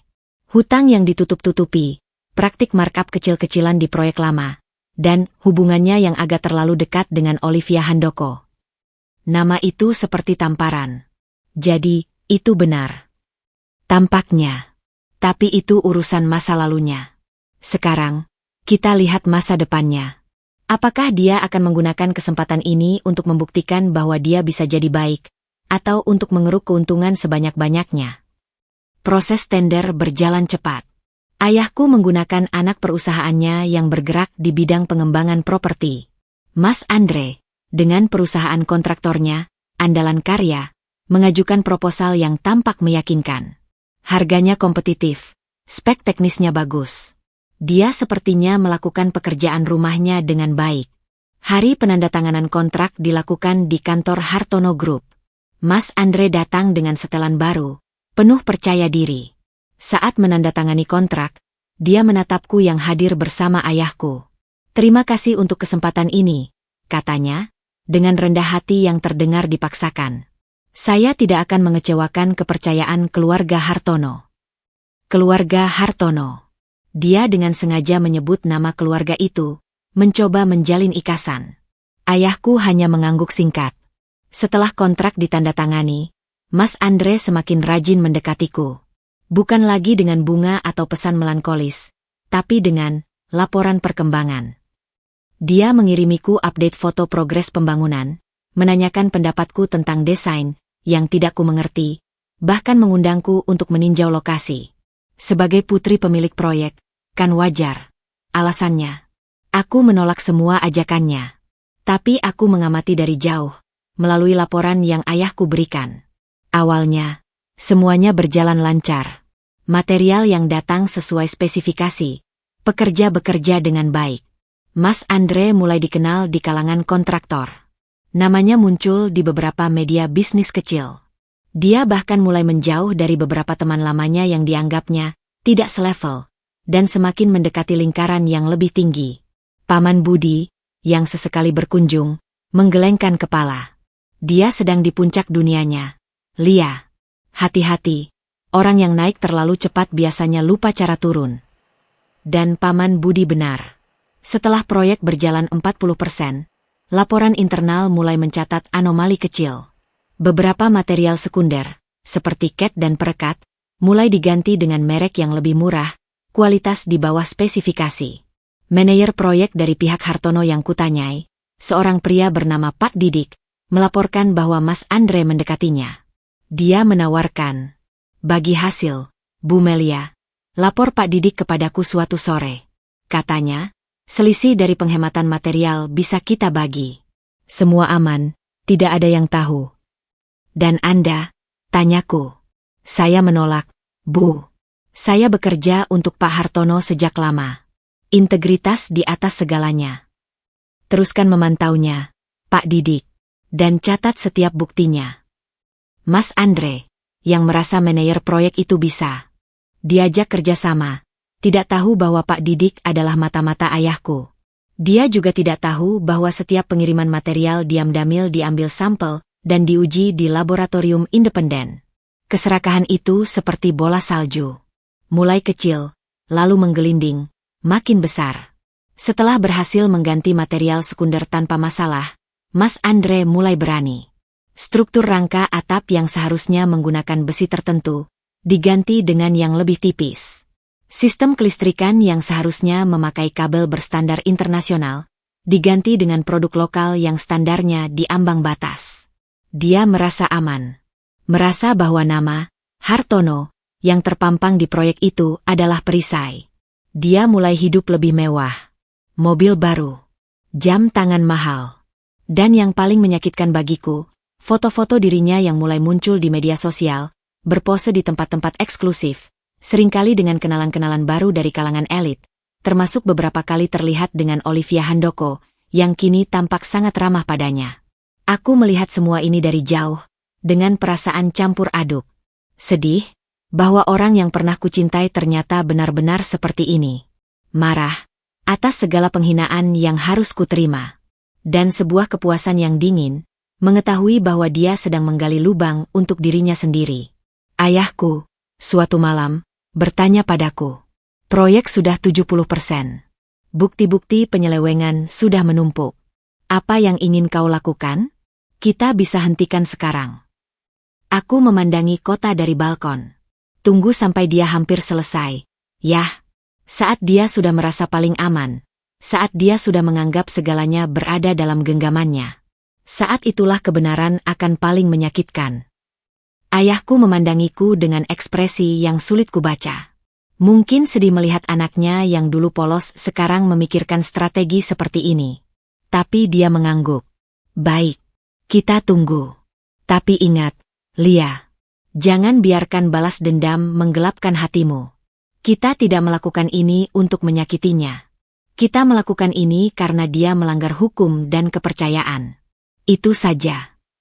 Aku mengangguk, tapi dalam hati, aku tahu ada sebagian kecil yang ingin melihatnya jatuh. Ingin melihat ekspresinya saat semua yang dia bangun dengan kecurangan runtuh berantakan. Peluang yang diraihnya dengan licik itu ternyata adalah jebakan yang dia pasang untuk dirinya sendiri. Dan dia, dengan keserakahan yang membutakan, berjalan masuk semakin dalam, sambil tersenyum, mengira sedang menuju puncak kesuksesan. Proyek gudang logistik Hartono Group di kawasan industri itu tumbuh dengan cepat, seperti cendawan di musim hujan. Dari udara, bangunannya terlihat kokoh dan mengesankan. Media lokal bahkan menyebutnya sebagai proyek kebangkitan bagi kontraktor muda Andre Wirawan. Namanya, yang dulu hanya dikenal di lingkaran sempit, kini mulai disebut-sebut sebagai salah satu rising star di industri konstruksi. Mas Andre, atau sekarang lebih sering dipanggil Bung Andre, berubah total. Dia pindah dari apartemen servis ke sebuah unit di apartemen mewah. Mobil SUV baru warna hitam pekat selalu parkir di lobi. Penampilannya lebih mentereng. Jam tangan Rolex, sepatu kulit Italia, dan senyum percaya diri yang seolah tak pernah pudar. Dia kerap diundang sebagai pembicara di seminar-seminar bisnis kecil, dengan judul seperti Membangun dari Nol, atau Strategi Meraih Proyek Besar. Ironisnya, aku tahu persis strateginya, memanfaatkan bekas istri yang ternyata adalah anak bos. Aku mengamatinya dari kejauhan, melalui kliping berita yang dikumpulkan tim humas ayahku dan laporan mingguan dari Pak Didik. Rasa sakit lama itu belum sepenuhnya hilang, tapi telah berubah menjadi sesuatu yang lebih dingin. Sebuah pengamatan klinis terhadap seorang subjek yang sedang melakukan bunuh diri karir secara perlahan. Pada suatu pertemuan keluarga kecil, hanya aku, ayah, dan Paman Budi, Pak Didik hadir untuk memberikan laporan khusus. Sudah 75% selesai, Pak Hartono, lapor Pak Didik, membuka tabletnya. Dan penyimpangannya sudah sistemik. Hampir 40% material utama tidak sesuai spek. Besi struktur untuk area penyimpanan berat diganti dari SNI kelas 50 menjadi kelas 35. Kabel listrik dari merek internasional ke produk lokal dengan toleransi panas lebih rendah. Bahkan, dia menekan layar, menunjukkan foto-foto tersembunyi. Campuran beton untuk pondasi area loading dock, diam-diam diencerkan untuk menghemat semen. Paman Budi mengelus dada. Demi sedikit keuntungan, dia main-main dengan nyawa orang. Itu gudang logistik, nanti ada forklift, truk-truk berat lewat. Laporan lab independen sudah kami dapatkan, lanjut Pak Didik. Semua sampel material di bawah standar kontrak. Kekuatannya rata-rata 30% di bawah requirement. Ayahku memandangku. Lia, ini sudah melewati batas kewajaran. Dia bukan cuma menipu, dia membahayakan. Jantungku berdebar. Ini bukan lagi tentang balas dendam pribadi. Ini tentang keselamatan. Apa yang harus kita lakukan? Standard procedure adalah inspeksi mendadak, pembongkaran bukti, pembatalan kontrak, dan melaporkan ke pihak berwajah untuk penipuan dan pemalsuan material konstruksi, jawab ayahku tegas. Tapi ini akan menghancurkannya. Tidak hanya finansial, tapi juga secara hukum. Dia bisa berurusan dengan pidana. Suasana hening. Bayangan Mas Andre di penjara terlintas. Meski sakit hati, aku tidak menginginkan itu. Tidak. Akhirnya aku bicara. Tidak perlu sampai ke pidana. Cukup hentikan proyeknya. Batalkan kontrak. Biarkan dia menanggung kerugian finansialnya sendiri. Itu karma yang cukup. Ayahku mengangguk, menghargai keputusanku. Baik. Kita akan lakukan inspeksi mendadak minggu depan. Semua pihak akan kita undang. Konsultan pengawas, LPJK, dan juga pihak kepolisian untuk antisipasi. Kamu mau hadir, Lia? Aku menarik napas dalam. Iya. Aku harus melihatnya sendiri. Hari H inspeksi jatuh di hari Selasa yang cerah. Lokasi proyek ramai dengan aktivitas seperti biasa. Para pekerja tidak tahu bahwa hari ini adalah hari penghakiman. Kami tiba dengan konvoy 3 mobil. Ayahku, aku, Pak Didik, serta 2 orang konsultan independen dan seorang perwakilan dari asosiasi kontraktor. Sebuah mobil patroli polisi bersiaga di luar gerbang, tidak masuk dulu atas permintaan ayahku. Mas Andre sudah ada di lokasi, berdiri di depan kantor daruratnya, tersenyum lebar menyambut. Dia mengenakan helm proyek putih yang bersih, kaos berlengan Hartono Group, dan sepatu safety mengkilap. Dia terlihat seperti poster bu kontraktor sukses. Pak Hartono, Melia, sambutnya dengan hangat, berjabat tangan. Dia mencoba menatapku, tapi aku menghindar. Selamat datang. Silakan, kita tinjau progresnya. Sudah 78% menurut hitungan kami. Masih sesuai jadwal. Kami berjalan menyusuri area proyek. Bangunan gudang memang terlihat hampir jadi. Atap sudah terpasang, dinding bata sudah berdiri, lantai sudah dicor. Ayahku dan para konsultan mengamati dengan seksama. Sesekali mengetuk-ngetuk dinding atau memeriksa sambungan besi. Bisa kita lihat dokumen pengiriman material terbaru untuk struktur atap? Tanya salah satu konsultan, seorang bapak sepuh bernama Pak Haryono. Tentu. Mas Andre dengan sigap meminta anak buahnya mengambilkan map tebal. Wajahnya masih percaya diri. Sementara dokumen diperiksa, Pak Didik memberikan kode pada tim teknis ayahku yang lain. Beberapa orang mulai mengambil sampel secara acak, memotong sedikit kabel listrik yang terpasang, mengebor inti beton di beberapa titik, mengukur ketebalan besi dengan alat ultrasonik. Mas Andre mulai terlihat gelisah. Ada masalah, Pak. Routine check, Bung Andre, jawab ayahku dengan nada biasa. Untuk proyek sebesar ini, kita harus ekstra hati-hati. Tiba-tiba, salah satu teknisi yang memeriksa rangka atap di area belakang, bersiul panjang. Itu adalah tanda yang disepakati. Ada temuan besar. Kami semua menuju ke sana. Di bawah sebuah rangka atap yang terlihat kokoh, teknisi itu memegang alat ukur. Pak Hartono, ketebalan besi siku di sini cuma 4 mm. Seharusnya minimal 6 mm menurut gambar kerja. Wajah Mas Andre memucat.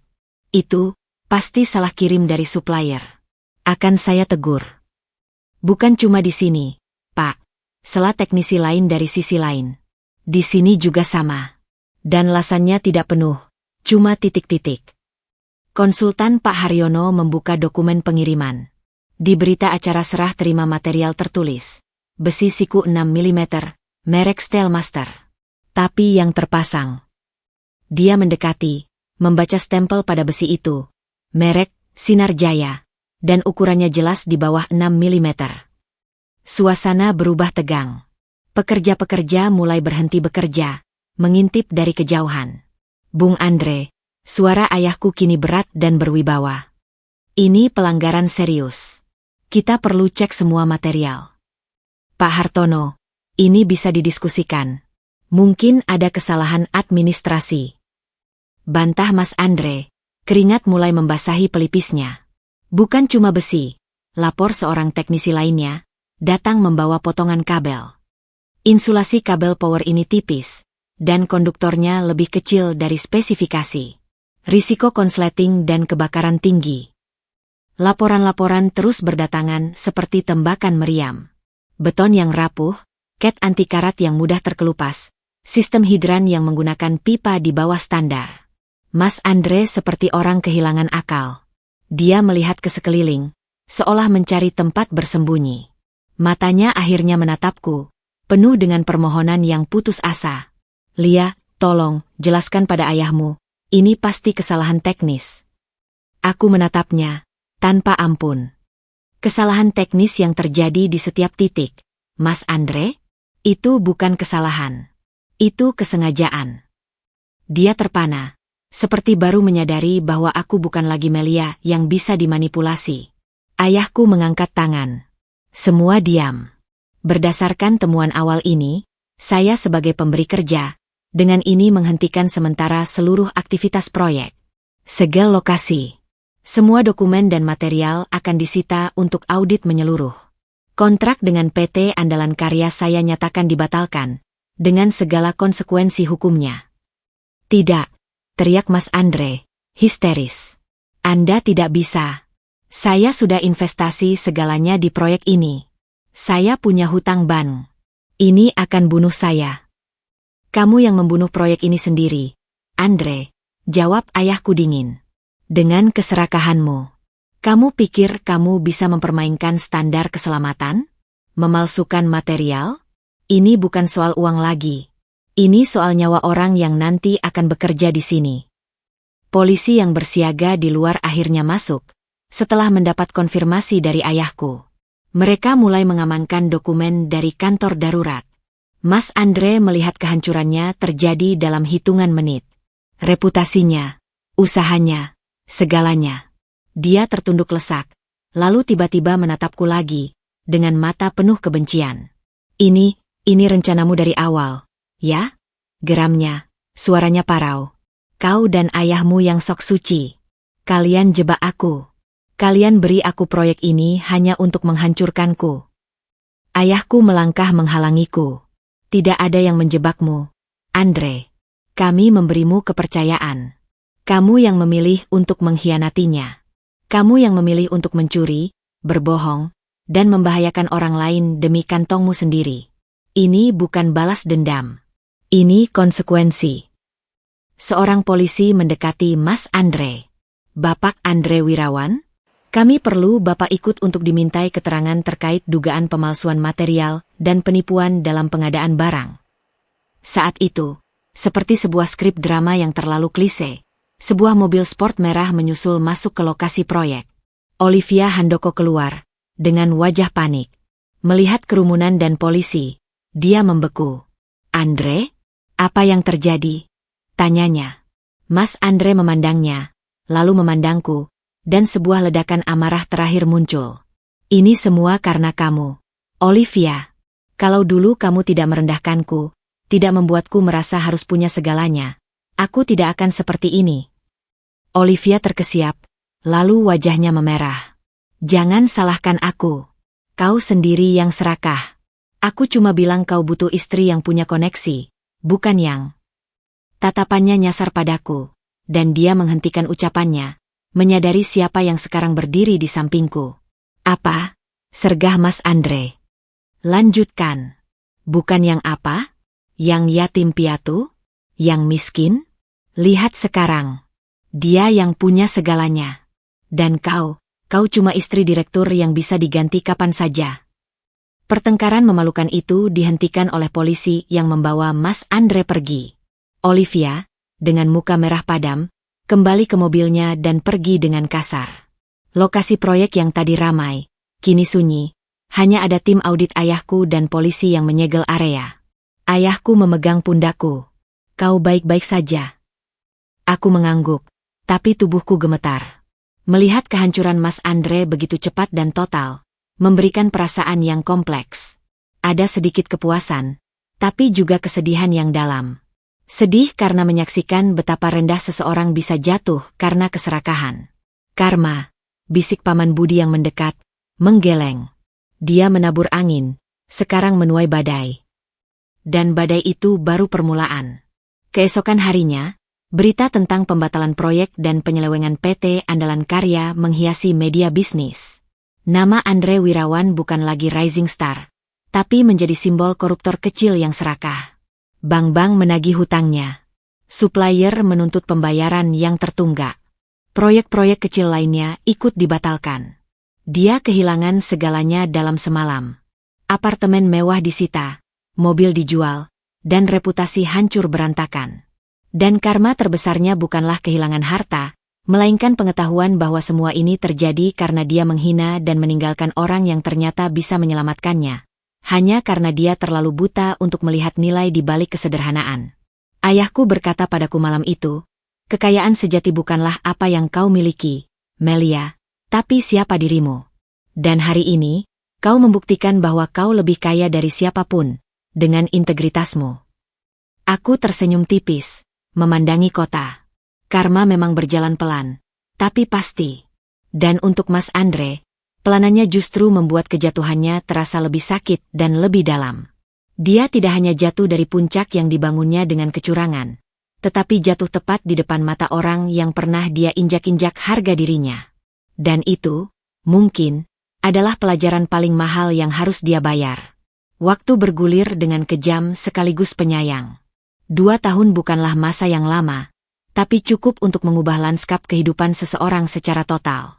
Hari ini, aku berdiri di depan sekelompok anak-anak dengan wajah penuh harap, di sebuah ruang kelas yang cerah di Yayasan Harapan Bunda. Dindingnya penuh dengan lukisan warna-warni, rak buku berisi bacaan berbagai tingkat, dan di sudut, ada beberapa mesin jahit yang sumbangan dari Hartono Group. Ini adalah ruang belajar dan keterampilan untuk anak-anak yatim dan kurang mampu, proyek pertama yang sepenuhnya kukelola. Jadi, siapa yang sudah menyelesaikan tugas menjahit kancing baju kemarin? Tanyaku, tersenyum pada sekitar 15 anak usia Oktober 15 tahun yang duduk di depanku. Beberapa tangan mengacung dengan bangga. Laila, gadis kecil berusia 12 tahun yang pendiam tapi sangat tekun, maju ke depan menunjukkan kain latihannya. Jahitannya rapi dan teratur. Bagus sekali, Laila. Suatu hari nanti kamu bisa jadi desainer terkenal. Pujiku, dan melihat. Matanya berbinar. Itulah yang kuinginkan, memberi mereka harapan bahwa latar belakang bukanlah takdir. Yayasan ini adalah buah dari percakapan malam itu dengan ayah, setelah karma menghampiri Mas Andre. Aku tidak ingin kekayaan ayah hanya menjadi angka di rekening atau menara megah di kota. Aku ingin itu berarti. Maka, dengan dukungan penuh ayah, yayasan ini berdiri. Kami tidak hanya memberi bantuan, tapi juga pendidikan, pelatihan keterampilan, dan yang terpenting, rasa percaya diri bahwa mereka berharga. Bu Melia, ada relawan baru mau membantu kegiatan sore ini, sebut salah satu staf yayasan dari pintu. Aku mengangguk dan berpamitan pada anak-anak sejenak. Di lobi kecil yayasan, berdiri seorang pria muda dengan kemeja lengan digulung, membawa kardus berisi buku. Dia mungkin sebaya denganku, dengan senyum hangat dan mata yang jernih. Permisi, saya Rama. Inisiatif, buku untuk semua. Kita janjian lewat email untuk donasi buku dan jadi relawan baca, katanya sambil menjabat tanganku. Jabatannya mantap, tanpa berlebihan. Selamat datang, Rama. Saya Melia. Terima kasih sudah mau datang, sambutku. Kami mengobrol sebentar tentang program. Rama adalah seorang pengacara muda yang mendirikan komunitas sosial di waktu luangnya. Dia bicara dengan antusias tentang pentingnya literasi, tanpa sedikit pun menanyakan latar belakangku atau menyebut nama Hartono. Dia menghargaiku karena pekerjaanku di yayasan, bukan karena siapa ayahku. Setelah menyerahkan buku-buku, dia bertanya, "Boleh saya ikut mengajar membaca nanti?" Saya janji tidak mengganggu. "Tentu saja," jawabku. Dan untuk pertama kalinya sejak lama, ada perasaan nyaman yang hangat, bukan karena pujian atau harta, tapi karena pertemuan dua orang yang punya visi sederhana yang sama, ingin berbagi. Sore hari, seusai kegiatan, aku dan Rama membersihkan ruangan sambil mengobrol ringan. Dia bercerita tentang kasus pro bono yang ditanganinya untuk masyarakat marginal. Aku bercerita tentang Laila yang kemungkinan besar akan dapat beasiswa ke sekolah mode. "Kamu hebat, Melia. Membangun semua ini dari nol." Pujinya tulus. "Tidak juga dari nol. Saya punya dukungan yang sangat besar," jawabku jujur. "Tapi yang menjalankan, yang punya hati untuk ini, adalah kamu," ujarnya. Dan itu cukup. Saat aku keluar dari yayasan, matahari sore mulai menguning. Di seberang jalan, dekat halte bus, ada sosok yang membuat langkahku tertahan sebentar. Seorang pria dengan baju kusut, sedang mengantarkan beberapa paket makanan dari restoran cepat saji ke sekelompok pekerja bangunan. Wajahnya lebih tua dari usianya, dengan kerutan di dahi yang dulunya halus. "Andre." Dia menunduk saat menyerahkan paket, menghindari kontak mata dengan pelanggannya. Dia tampak kecil, jauh dari sosok percaya diri dengan helm proyek putih. Dia tidak melihatku, atau mungkin sengaja tidak ingin melihat. Paman Budi, yang menjemputku dengan mobil sederhana, dia menolak mobil mewah, katanya tidak nyaman, mengikuti arah pandangku. "Dia, ya?" gumam Paman. "Iya." Katanya dari pengadilan dapat hukuman percobaan dan denda besar. Harus bayar ganti rugi ke beberapa supplier. Sekarang kerja serabutan. Kadang ojol, kadang kuli bangunan, sekarang kayaknya kurir. Aku mengamatinya sejenak. Tidak ada rasa bahagia melihat penderitaannya. Tidak juga sedih. Hanya seperti melihat seorang asing yang pernah lewat dalam hidupku. Karmanya telah berjalan dengan sempurna. Dia kehilangan segalanya yang dianggap berharga. Status, reputasi, kekayaan, dan kesombongan. Paman, ayo pulang, kataku, masuk ke mobil. Kamu nggak mau menyapa atau apa? Tanya paman penasaran. Untuk apa? Dia bagian dari masa lalu yang sudah berlalu. Biarkan dia hidup dengan konsekuensinya, dan aku dengan hidup baruku. Paman Budi tersenyum, bangga. Pintar, Lia. Memang sudah seharusnya begitu. Malamnya, di penthouse yang kini sudah terasa seperti rumah, aku dan ayah makan malam bersama. Ayah bercerita tentang rencana ekspansi yayasan ke kota lain, sambil diam-diam memperhatikan aku dan Rama yang sempat ia lihat dari jauh saat menjemputku. Dia baik, ya? Tanyanya santai sambil menyeruput teh. Yang mana, ya? Jawabku pura-pura tidak tahu. Yang bawa buku tadi. Rama. Pengacaranya tulus. Ayah sudah cek latar belakangnya juga, untuk jaga-jaga. Ayah tersenyum saat aku mendelik. Habit lama, nak. Tapi hasilnya bagus. Keluarganya guru, dia memilih jalur hukum untuk membela yang lemah. Terhormat. Aku menggeleng, tersenyum. Kita baru berteman, yah. Teman yang baik adalah awal yang baik, ujarnya bijak. Lalu wajahnya berubah serius. Ayah bangga padamu, Melia. Bukan karena kau menjalankan yayasan dengan baik, tapi karena kau tumbuh menjadi perempuan yang kuat dan berhati bersih. Kau tidak membiarkan kepahitan masa lalu mengeras di hatimu. Aku memegang tangannya. Karena aku punya ayah yang mengajariku bahwa kekuatan sejati bukanlah dalam menghancurkan yang merendahkanmu, tapi dalam membangun sesuatu yang baik dari reruntuhan itu. Percakapan kami terhenti oleh dering ponsel ayah. Setelah berbicara singkat, dia menghela napas. Berita terakhir tentang Andre, katanya. Dia mencoba pinjam uang ke beberapa rentenir untuk bayar sisa dendanya, tapi malah terjerat semakin dalam. Kabarnya mau kabur dari kota, kembali ke kampung orang tuanya. Bagus untuknya.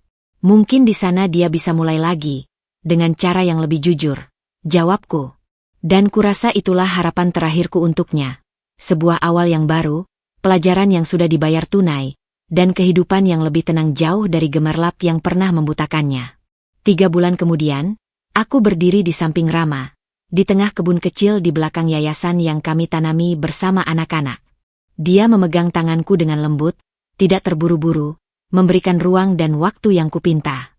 Terima kasih sudah datang ke dalam hidupku, bisikku.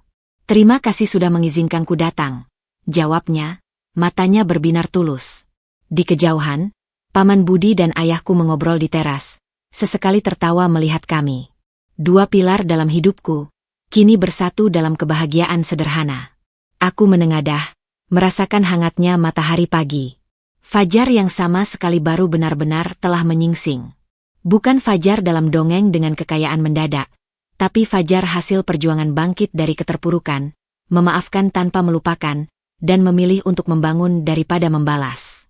Aku, Melia, yang dulu dianggap dasar miskin, yatim piatu, telah menemukan bahwa kekayaan terbesarku bukanlah harta ayahku, tapi keteguhan hati yang dibentuk oleh kehidupan, kasih dari keluarga yang ditemukan kembali, dan kemampuan untuk tetap berdiri dengan anggun meski badai telah menerpa. Dan untuk Mas Andre, kepergiannya dari kota tanpa diketahui banyak orang adalah akhir yang pas. Karma telah menyelesaikan tugasnya. Sedangkan aku, dengan senyum di hati dan cahaya fajar di wajah, siap menyambut hari baru. Sebuah hidup yang sepenuhnya milikku, diukir oleh pilihanku sendiri, dan dijalani dengan orang-orang yang mencintaiku untuk siapa aku, bukan untuk apa yang aku miliki.